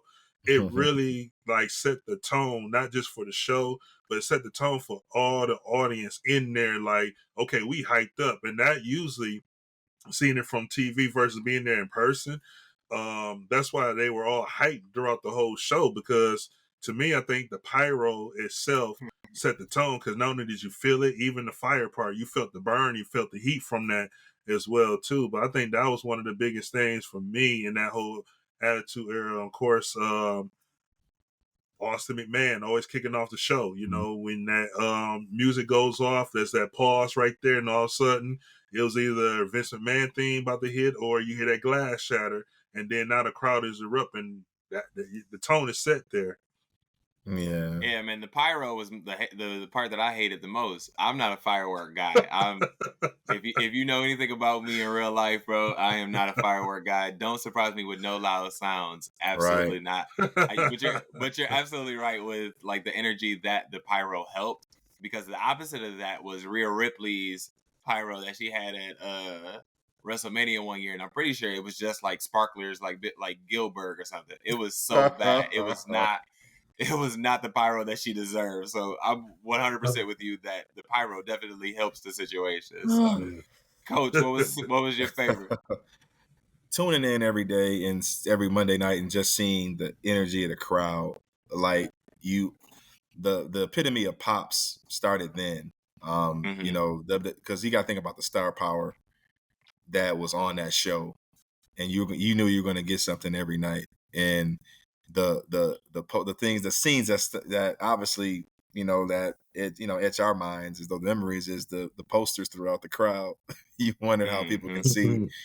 But just seeing no matter where they were, no matter what city, you knew you was gonna get a live crowd. You knew you were gonna get that they really hit that demographic. They hit that male demographic of 18, what was it, 14 to whatever, 40, Yeah. whatever that male demographic age was. But seeing the posters, seeing the crowd, seeing the energy, because now you got to think about it. When you guys watch it, you got to actually, it's a crapshoot on which city is going to be live. Which city is Yeah. going to be lit. You just don't know. And Monday night you can bank on, like you said, Vincent, Steve starting us off. And then obviously The Rock, Triple H, or somebody else finishing the show. But yeah, man, all them combustible elements, but the crowd participation was one of the things. But it created memories. It wasn't designed to give you those five-star bangers. Sure, we had some, because think about it, you don't, even nowadays you don't get every five-star matches. But they were I think that era was just predicated on, what can we do, what memories can we send you home with, and let's with the star power. So what did you, I know, Jackie, I know we didn't watch it that much together, but yeah, what stuck out to you? We watched it enough. We Yeah, we watched watched a it lot enough. of it. Yeah. I think the thing that jumped out to me was, we think about the marquee guys, right? So you Mhm. mentioned Austin and McMahon. Those are the marquee guys. But I'm always thinking about like down the card. Down the Yeah. card, there were storylines down there. And that's Yes. the difference between then and now. Like now, like your top guys are your storylines. Then you have like two or three matches where it's like, why are we getting this match? Omos and Seth Rollins is the one that jumps out to me, right? Like, why Mhm. did we get that match, right? There was no storyline tied to it whatsoever. During the Attitude Era, like everybody was tied to some type of storyline, right? Whether that be Right. Mark Henry, doing his thing with what's the name, giving birth to the hand, right? Oh, Whether like just small was moments that like that. May Young? May Young? Yeah, right. That was terrible. Like for them to have a storyline, right? Like everybody down the line had a storyline, so it was entertaining for the entire 2 to 3 hours, right? Like we talked about the flipping the channel back and forth between Raw and Nitro, but like you were constantly entertained, and you had to figure out like, what did I miss over on that side? What did I miss Right. on this channel? You had to go back and forth, so it was always something that was playing. Always something going. What Brian say? Monday Night Wars. Something about the Monday Night Wars. Yes, absolutely, yes, Brian. I will add one more thing too. I left this. This came to me too.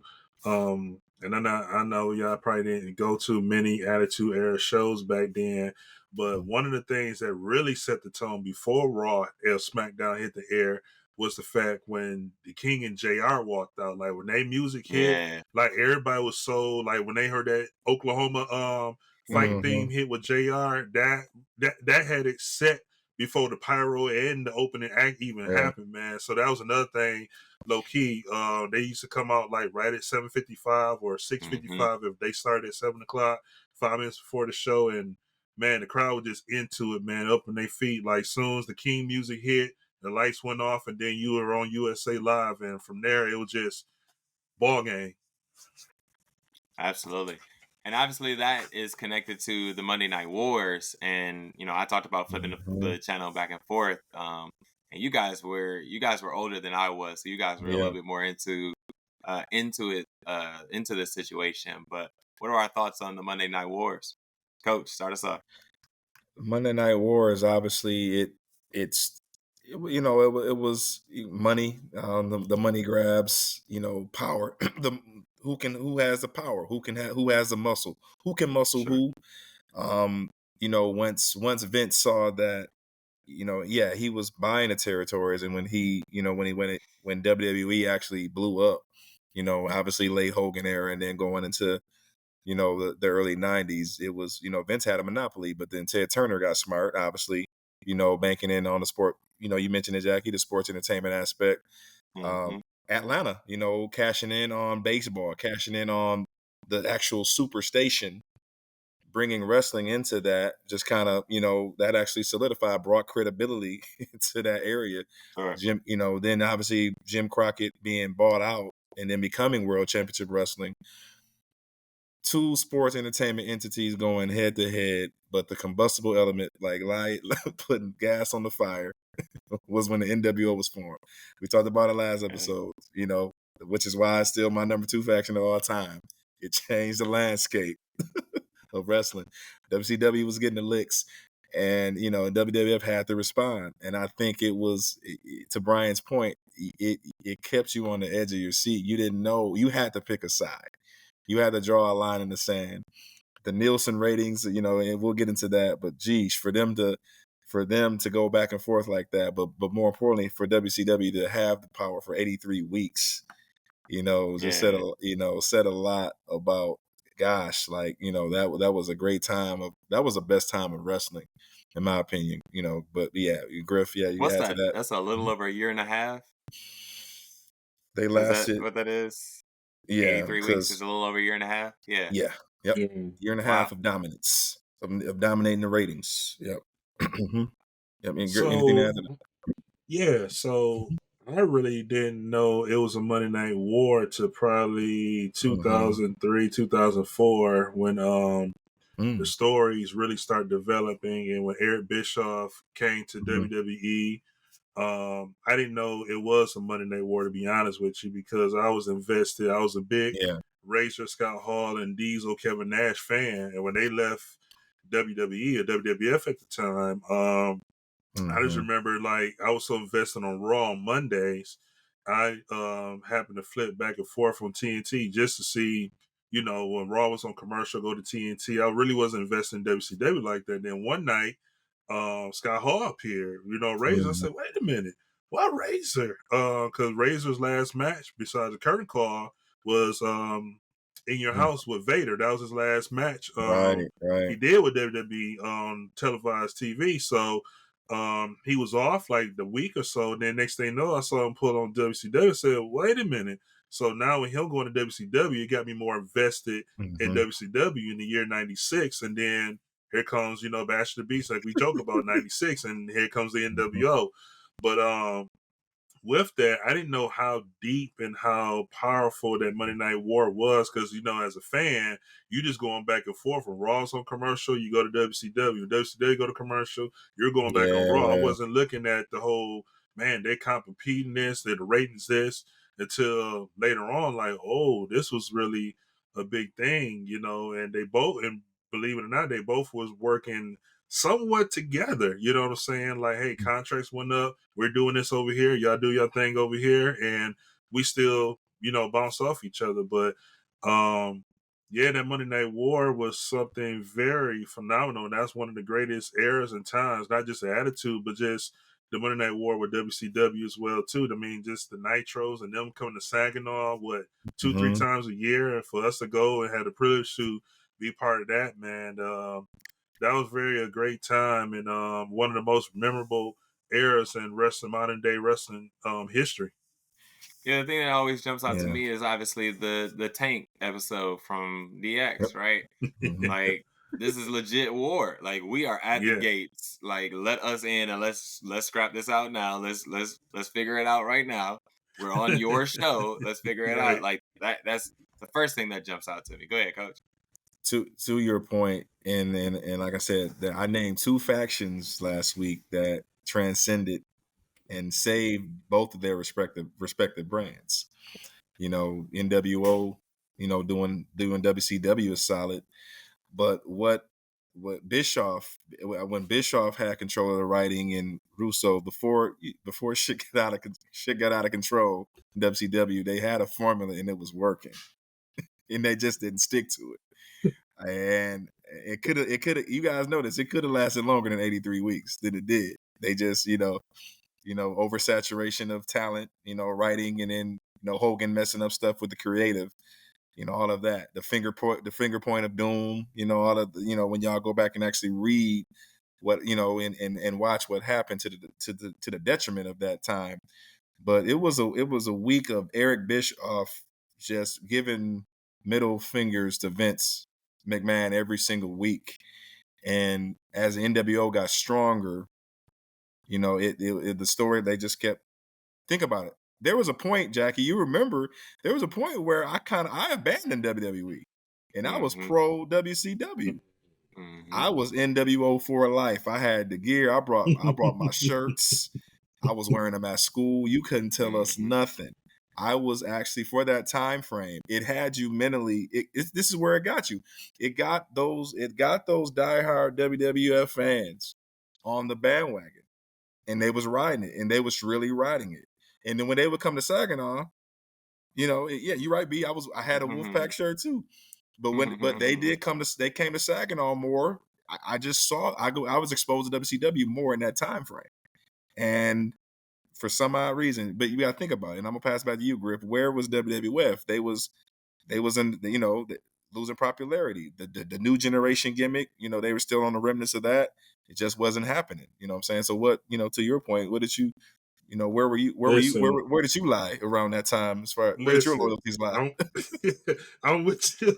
I'm laughing because that was my middle school years, right? Yeah. So we like people that weren't even wrestling fans. I'll never forget this, bro. Like during recess, we'll go outside. Like we were literally power bombing and razor edging people outside on the field, bro. Like all the underclassmen, like we was 8th grade at the time. The 6th graders, bro. Like we was everybody was involved. Like we were going around school doing this, doing that, and then it make you even being in the band. Like we band members, even the women, we were just like doop doop doop. That's no, seriously, it's funny as heck, and I'm laughing.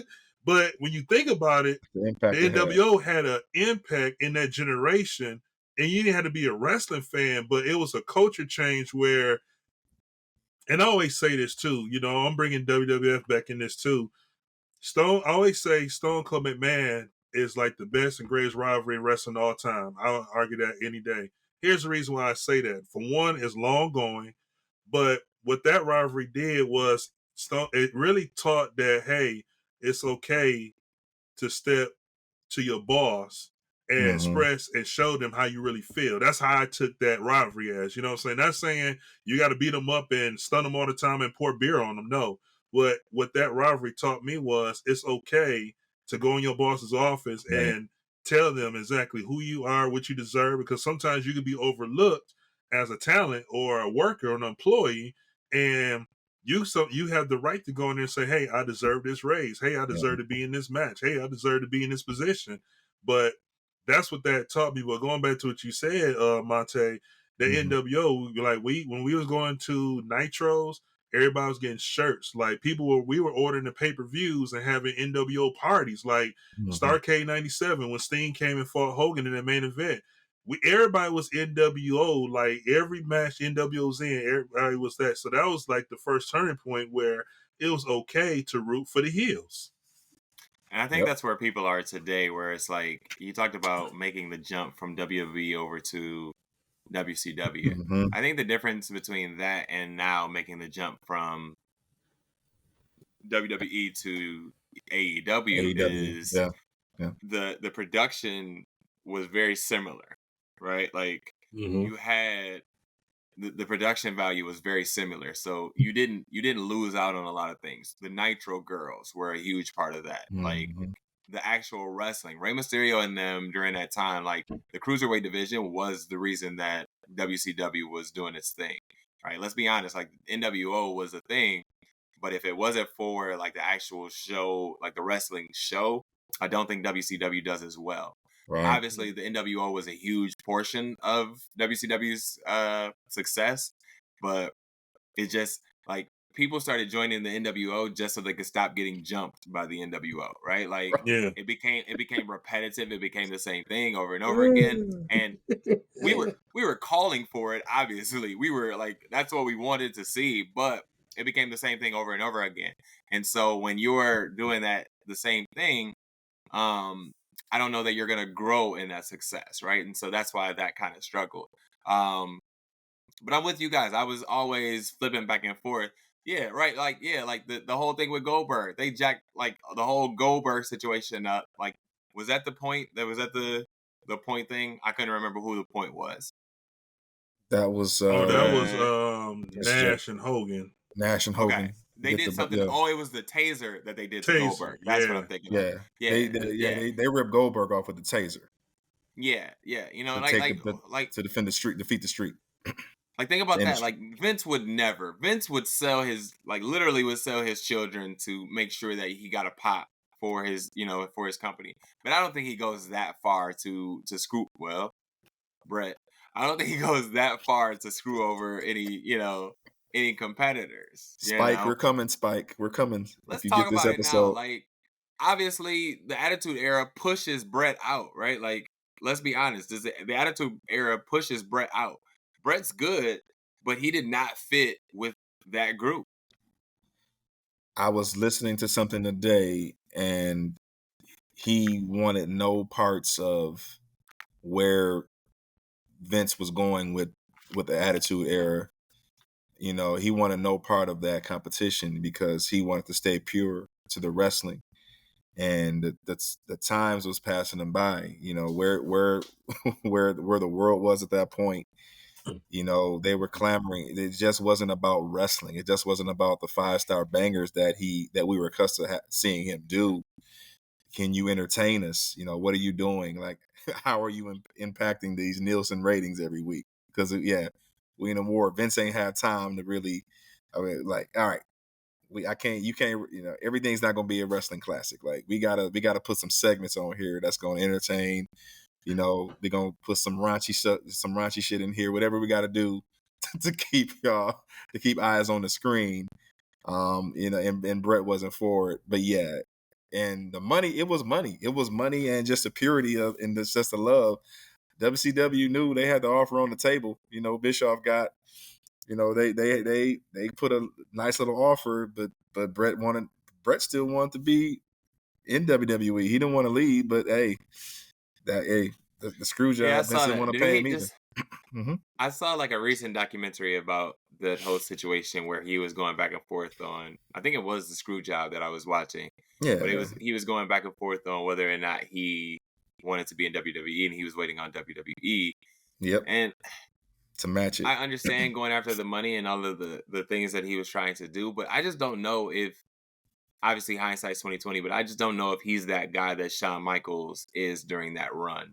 You know, and I don't want to be that hater, and I know Spike is going to get me for this, but I just don't know that I don't know that he goes on that run that Shawn Michaels goes on post screw job. You know what I mean? With you.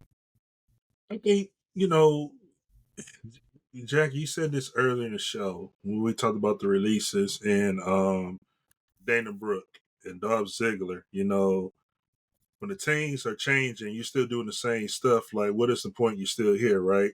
So for me, Brett was another person too. He was like the hero. He was like my Hulk Hogan. You know what I'm saying? Like when I started watching wrestling, you know, that's all I knew. He was a good guy. Him and Owen Hart was feuding. I always thought Owen Hart was a villain. You know, that's just what it was. But going forward, I think because of the family that Bret Hart came from, training in the dungeon, in his father's home versus where everybody else had other auditoriums and things they were training from. I think he was more strict on the class act and the respect of the wrestling.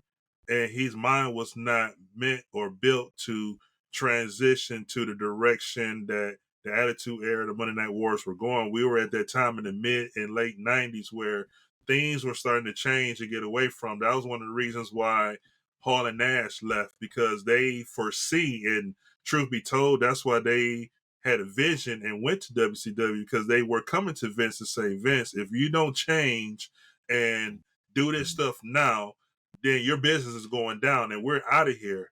And Vince never took to that because he was still stuck on this WWF, this territory, and this whole Vince McMahon ruling. So they said, okay, bump it, we're out. So I think one of the biggest demise of Bret going and getting screwed is because Bret was so hell bent and stuck on the traditional wrestling. This is what it is. Like, you're supposed to be suit and tie. You're supposed to carry this with respect. And Shawn Michaels was like, yeah, I'm a good talent in the ring too. I'm a champion too. But at the same time, just because this is what you want to be as champion don't mean I'm going to change myself and be this way. I'm going to be Shawn Michaels, aka Michael Hickenbottom, where I go. You know, I'm a full personality. I like to have fun. I like to hit on the women at that time. This is just who I am. If you don't like who I am, so be it. So that's what it was. And I think that was part of the reason why a lot of people don't see Bret Hart like that. Yeah, he is very great in the ring. Love Bret Hart in the ring. But I think he was just one of them old school type wrestlers that was just so stuck on this way of wrestling. And as time changed in the wrestling business, he went by to that. And that's why him and WWE went separate ways. Coach? Yeah, like I said, Bret and Shawn, you know, two rivals, but it couldn't be two, you know, two different people, man. You know, not peas in the pod, different personalities. You know, straight lace and edge. You know, and the straight, yeah, obviously the straight lace couldn't evolve with the time frame that it needed to. You know, to Griff's point, you know, it's tough to stay. You know, you try to staying pure. You know what I'm saying? You know, a disciple of Stu Hart, staying pure to the game. But Shawn, obviously, being a ring, he was still great in the ring, but he knew what I need edge, I need personality, I need to move, because to the same sentiment, what Hall and Nash seen, you know, hey, I'm sure, you know, they put Shawn on game too, and that Montreal screw job kind of, as I read more into it, that played a very, very intricate part, you know, into turning and getting into Attitude Era. Then obviously you got to think about Bret. You guys forgot, you know, him and, you know, the battles that he had with Stone Cold, you know, with the double turn, and Sure. you know where that, you know, Bret had to, he goes out on a, you know, on heel work, you know, as a result of that, you know, for some, you know, because of what's been going on. But and then obviously birthed the Austin era, and you know what we saw today is the Attitude Era. But yeah, all of, man, them I think 6 key figures, bro, you know, really contributed to, you know, what that, you know, what that era was birthed from. But yeah, Um, it was like oil Let and me ask water. this. Two things happened that obviously changed three things happened that obviously changed the scope of wrestling as we know it to this day. Number one is obviously the Madison Square Garden curtain call. For sure. If that doesn't happen, then where would wrestling be? Right? Number two is the screw job, right? If that doesn't happen, does Bret stay? And does the Attitude Era look different under Bret versus under Shawn or under or under Austin, Yeah. right? And then last is obviously the NWO, them popping off and showing up on the, you know, those three things happen. But the one I want to focus on is obviously the screw job. Does the Attitude Era look different under Bret Hart? Because remember, he's the top guy at the time, and that's how we got to the point of needing the screw job, because we didn't want to see him with the belt on another show. Does the Attitude Era look different under Bret? Because if that doesn't happen, Triple H doesn't get the boom that he gets, right? Because, excuse me, the reverse of that. Triple H becomes the king of the ring. Austin doesn't get the boom that he gets. Do we get the Attitude Era if we don't get the screw job or if we don't get the curtain call? No, I really like, back to what I said with, Brett staying at that mindset. I think Brett would absolutely like be the cancer in the attitude era just by Hmm. the complaining, like why did he get to do this? Why this one get to do this? That would have been the cancer. Not only would cause friction like with him and the producers and Vince backstage, but also the other talent. You know what I'm saying? I think with Bret out of there, that gave everybody opportunity to say, okay, Bret Hart gone now.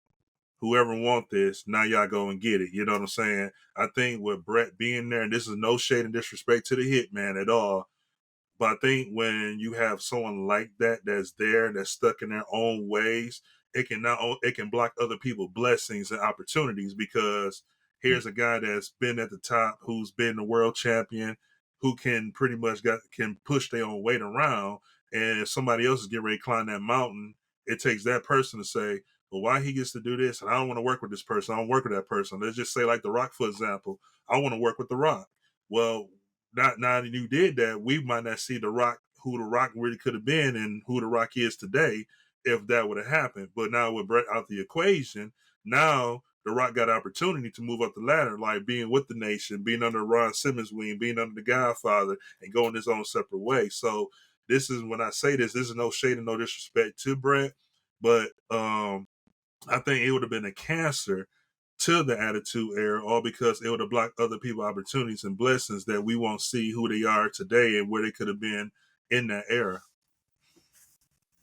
To add to that, the money talks, and the money that Vince was paying him, he probably would have had some key decisions in booking. And yeah, you're right. You don't even see these guys. You won't even get that era just based off of the money. Who's who's controlling. He already had a great relationship with Vince. You got to think about it. For them to shell that much money out to Brett, for them to, I think it was a absurd amount. I don't know. It was somewhere for that time, thinking about late, 90s. Yeah. We talking about millions. And especially for that time. So that's real. It's a lot of money there. And yeah, he would have had some creative control. I think that was in there. As I remember the documentary, I think there was in his contract some clause for creative control. But yeah, to Griff's point, you won't get Austin. You get a Triple H winning the King of the Ring, probably with the same spiel, the same stick. You got to think about the same gimmick. You probably don't see that Triple H, till later. Who knows? You got to think about it. And then the Ringmaster might have went back to WCW. Sure, You know what I'm that saying? definitely could have happened. Right. That So definitely could have happened. I call him. That's what his name was, right? Before he was Steve Austin, Stone Cold. He was a ringmaster, and you might, yeah, you darn right. I think it would have been him and Taker. Taker would have had more. Him and Taker would have been the faces of the company for sure. Let me ask this. Yeah. Without naming Stone Cold, who is your MVP of the Attitude Era? Without naming Stone Without Cold. naming Coach, you got Stone one? Cold. Ooh, Wow. You got us with this one, Jackie. I got a question after this one, but this is good because you got me thinking now.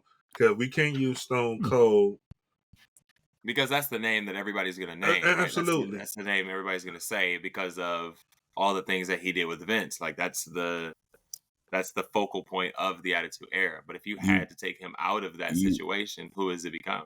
You gotta go Rock. Brian, you're asking why can't we say Stone Cold? Like, well, that's the answer, right? That's the answer.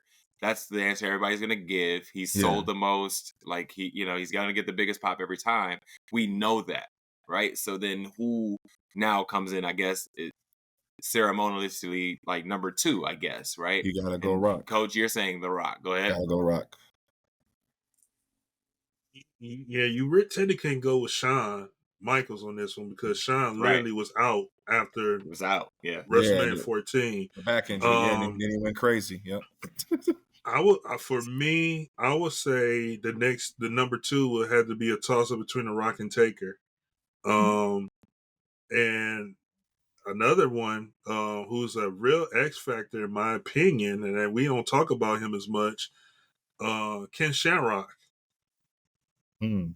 Your Really? name? Wait, hold on, Griff. No, hold up. You're naming him as like the MVP, or are you just naming? No. I said X factor, not MVP. Oh, okay. I'm saying Now, X factor. now you got to define X Factor because when I think X Factor, I'm thinking somebody that's like a pivotal Still making situation here. impact. Still making So yeah, impact. like somebody like that is like their their presence is a pivotal situation. You got to explain this one. Absolutely. So in Shamrock's situation, as him going heel, yeah, I was gonna get to Foley too. When Shamrock went heel, he pretty much was like a snap heel. Like didn't care about winning this. He was dominant, and I think he didn't get a lot of credit for who he was. Even with the feud he had with Owen, being in the Lions Den and coming from that USC background and converting that to WWE.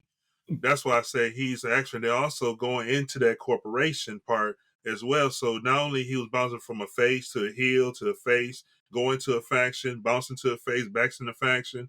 He was versatile to wherever role he played in, and he did it quite well. He just didn't never got the props for it because your attention was always on Taker, Mankind, Dude Love, Cactus Jack, the upcoming The Kane, DX and Triple H and X Pac, and the Road Dogg in that. So I Nah, think, hold on. Listen to all those names that you just named yeah, that were getting more attention. There's no way that you can put Shamrock in that conversation. Like, because what he did was only a moment. Like, think about what I'm asking. I'm asking, like, Attitude Era. I'm not saying, like, the small moments that are across, like, the small moments that they had, right? I don't even know if Mick Foley can be a part of this conversation because I don't know if it expanded enough across the entire Attitude Era. The Rock makes sense to me, right? Like Stone Cold is obviously that answer. The other person I would have thrown out there probably would more pivotal in that situation is probably Triple H because Triple H is a part of every part of that situation from the very beginning with the first DX. He was a part of the screw job. He's a part of the curtain call. He's a part of the new generation of DX. He's a part of the 2000 generation. Like I would say that has made more of an impact than any like my answer as far as MVP goes to Triple H. That's legit. That's legit. I'm thinking only because it's not just like a speck in this whole big sea of things that have happened, right? There's all the things that have happened in WWE. One person has kind of been in the middle of it all, the right? Like constant. obviously The constant. Vince, The yeah, constant. obviously Vince is in there, but like one person has been in that in all of it is what I'm saying. So what would be your definition category of the MVP? Just a person who's been in all the aspects, the person who's making the most noise, the person who had the most rain. Like, how would you categorize who your MVP is? Because we can all have different opinions and definitions Sure. of what the MVP could be. So it sounds like for your definition of MVP, Triple H was the curtain call. He was part of this one. He was part of the first DX. He was part of the screw job. He was part of bringing X Pac back. He was the one that stayed after Shawn Michaels left. He was the one that he thrown the rock into the IC title away. To your point, absolutely, But I guess I think what I'm asking is, what is your main definitions of the MVP? Is like the one that was always there, or No, I think it's impact, right? I think it's all about impact. The obvious answer is Stone Cold. We're not saying yeah, that anybody else is the answer. The obvious answer is Stone Cold because of the sales, because of the pop that he gets still to this day. Like right. and then in the background of all of the events that we just named, he's building himself up on the side over here, right? Like all the things that happened, yes, Stone Cold was a part of the company. Stone Cold was doing his own thing over on the other side while all of this is going on, and he just reaped the benefits of the situation here, right? Mhm. But that's the obvious answer. I'm talking about impact. So when I say like that, when I say Triple H was a part of all of these different events, so was X Pac. You know what I'm saying? So was X Pac. But there's no way in hell I'm ever gonna say that X Pac is the MVP of the Attitude Era. You get what I'm saying? Right. So Yeah. whether or not he was there or not is not what I'm saying. what I'm saying is that he's there and he's making an impact in being there.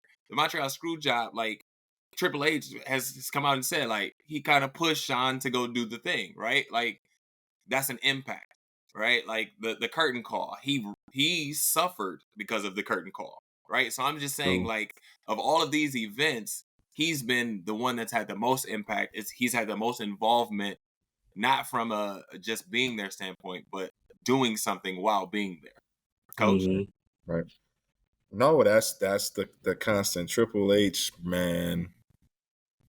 You think about his resume, man. What that guy is about.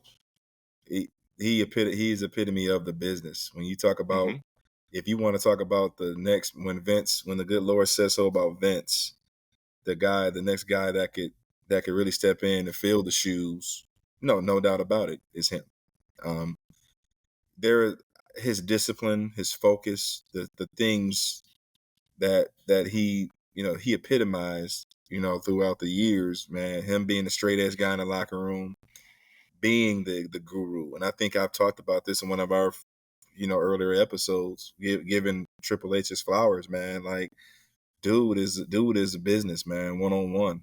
And to Griff marvels at how the way he's handled this role, the way he's traveled, handling the adversity of the death scare, with his heart problem, just and then being able to bounce back, what I'm saying? So, family man, like, all around great guy, man, but a student of the game.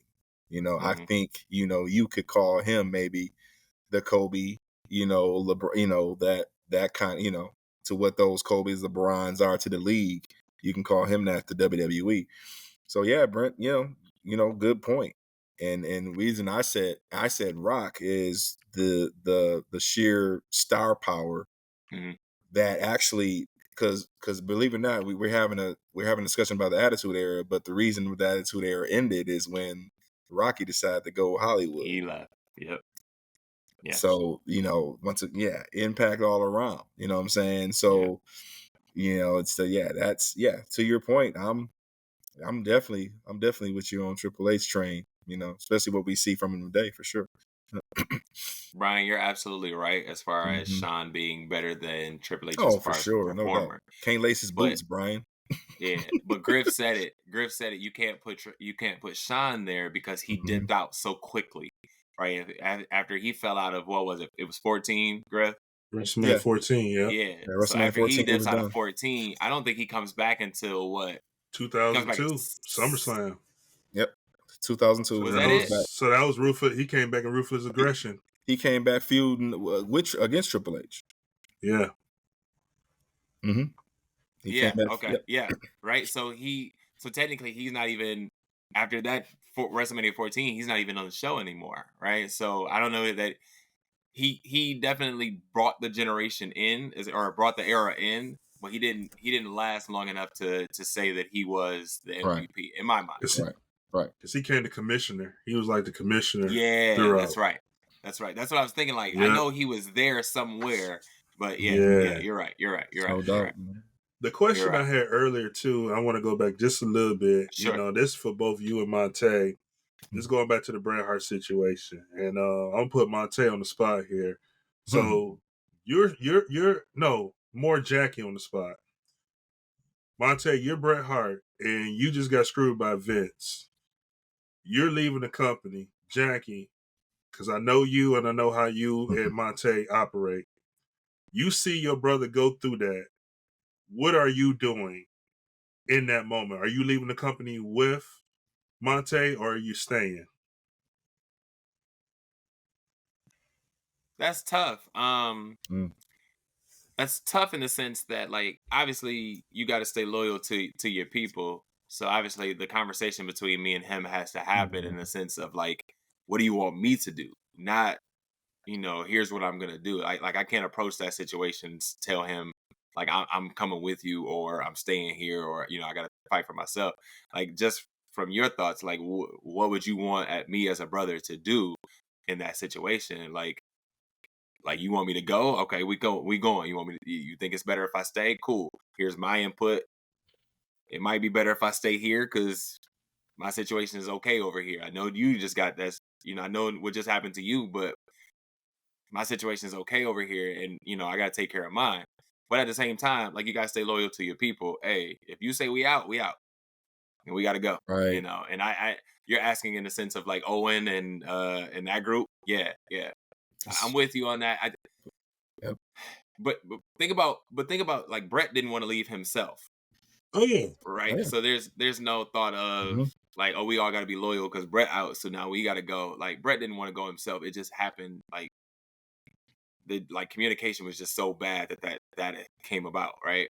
But yeah, I think we got to have that conversation, and then also I got to think about, hey, what's best for my family in this Mhm. situation as well. And then, and that's exactly the reason I asked that, because of the Brent Owens situation and that conversation between the both of them and the family. 'Cause, they were a big, strong family as well.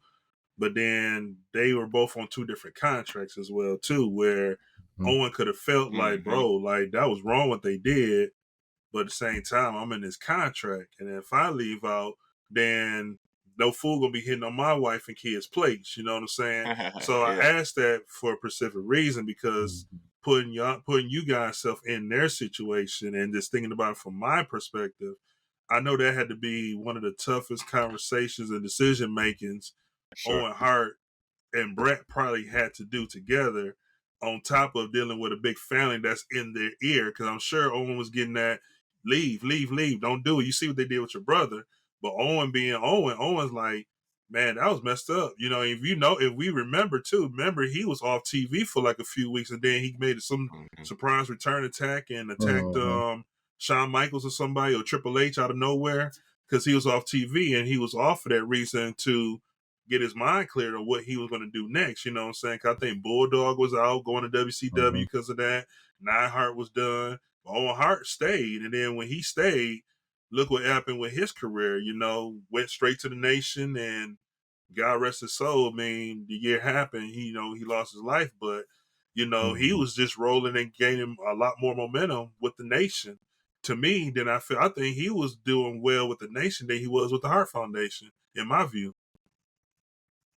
Yeah, he was Yeah, I able to said it. jump into Yeah, a storyline and yeah. He had flourish. fun. To your point. Go ahead, coach. Mm-hmm. No, yeah, I'm saying too, and I said it last week. Owen was having when we talked about Owen for a little bit. Yeah, he was having a lot of fun in the nation. Like, enough is enough, and it's time for a change. Like It's that's time that is for a on change. what the wise man said. But that's awesome, man. Awesome context though. Awesome. We definitely got to go. We definitely got to go more in depth into Owen Hart later into this as we continue this podcast. But boys, man, this Mhm. conversation has been good, man. I look forward to continuing this conversation around the Attitude Era, because there's so much to divulge, and we can't do it all in just one One episode. night. So Yep. we'll Yep. definitely keep that part of the conversation going. But Griff, let the people know where they can find you, man. Yeah, Jackie, if you don't mind, real quick too, while we was on this attitude, I'm gonna take just a couple seconds here, and we were talking about The Rock, and we didn't get a chance to dive into this, but I just want to share this real quick, and I'll let the fans Oh and yeah, that's everybody right. know, that That's right. our viewers, where they can also reach me and follow me at as well too. But The Rock was on Pat McAfee's show just a couple weeks ago, as we all know, and great interview, great energy, great, and later that night, return to SmackDown. But on that show, Pat McAfee asked the question, about, are you returning? Are you coming back? Will we see you later in the future coming back? And, there were some things discussed about, there were plans of Rock and Roman starting from beginning of 2022 that was looking to happen to be at WrestleMania 39, where they didn't fall into place. Per the Rock statement, a lot of fans and a lot of people were saying, the Rock was disrespectful with his answer, like that was disrespectful to Cody. I don't see no disrespect there at all. There was a question that's asked, and he answered it honestly as he could, with all the respect as possible. And basically, he just shared that there was a plan, but because of what him and Roman wanted to work on, they couldn't find a way, because they want to do something unprecedented and something special that has never been done before, but they couldn't figure out what it was. Right. So in that interview, if those watch that interview versus listen to the internet, because the person who really started it was Brandy Rose, Cody's wife, when she took it to Twitter. And I looked on Twitter. She took the post down because I wanted to read it out. And she said, hey, now you came into place. My husband's going to finish the story still. So she really started that and had fans going left and right field of that. So I wanted to share to everybody that's watching this. If you didn't watch the interview, go watch the interview and watch it for yourself and see what The Rock said. There was no disrespect there. The Rock is not a disrespectful person and not going to disrespect the business. It was just a legitimate question asking about will he come back and what is up with him and Roman Reigns, or will we see him later? He basically said, in quote, that there were plans, but they couldn't figure out what that was. So they decided to take a break and put the pencil down and come back later to that. So I wanted to make sure I get that out to those who did watch the interview. Please go watch the interview, but also just clear the airways that there was no disrespect whatsoever in that. But you guys can follow me and find me on Instagram at GriffNation84 and X at CGriff84. Coach, where can the people find you, man? They can find me on Instagram at Coach Montay24, and I'm with The Rock. Yeah, at this point, screw the story. That's going to put the ratings through the roof. Can't wait to see that. But yeah, continue to like and subscribe. People, let's continue to follow us. We appreciate the love and support up to this point. And check us back next week. Have a good week. See y'all soon. Absolutely, man. You can find me on X and Twitter and Instagram and all of it. I don't know if they're separate anymore. Who cares? Who knows? But you can find me on all of them as Jackie Miles 42, man. And as we wrap up another episode, man, we can't thank you guys enough. We appreciate you guys for joining us here in the ring. And your support means the world to us. So please keep the Wrestling Chatter alive by engaging with us on social media. Like, share, and subscribe all of these videos. And we thank you again. And we hope that you never miss a moment with us. This is Ebony Championship Wrestling, the podcast, signing off, but never tapping out. We'll see y'all next time. Peace. All right.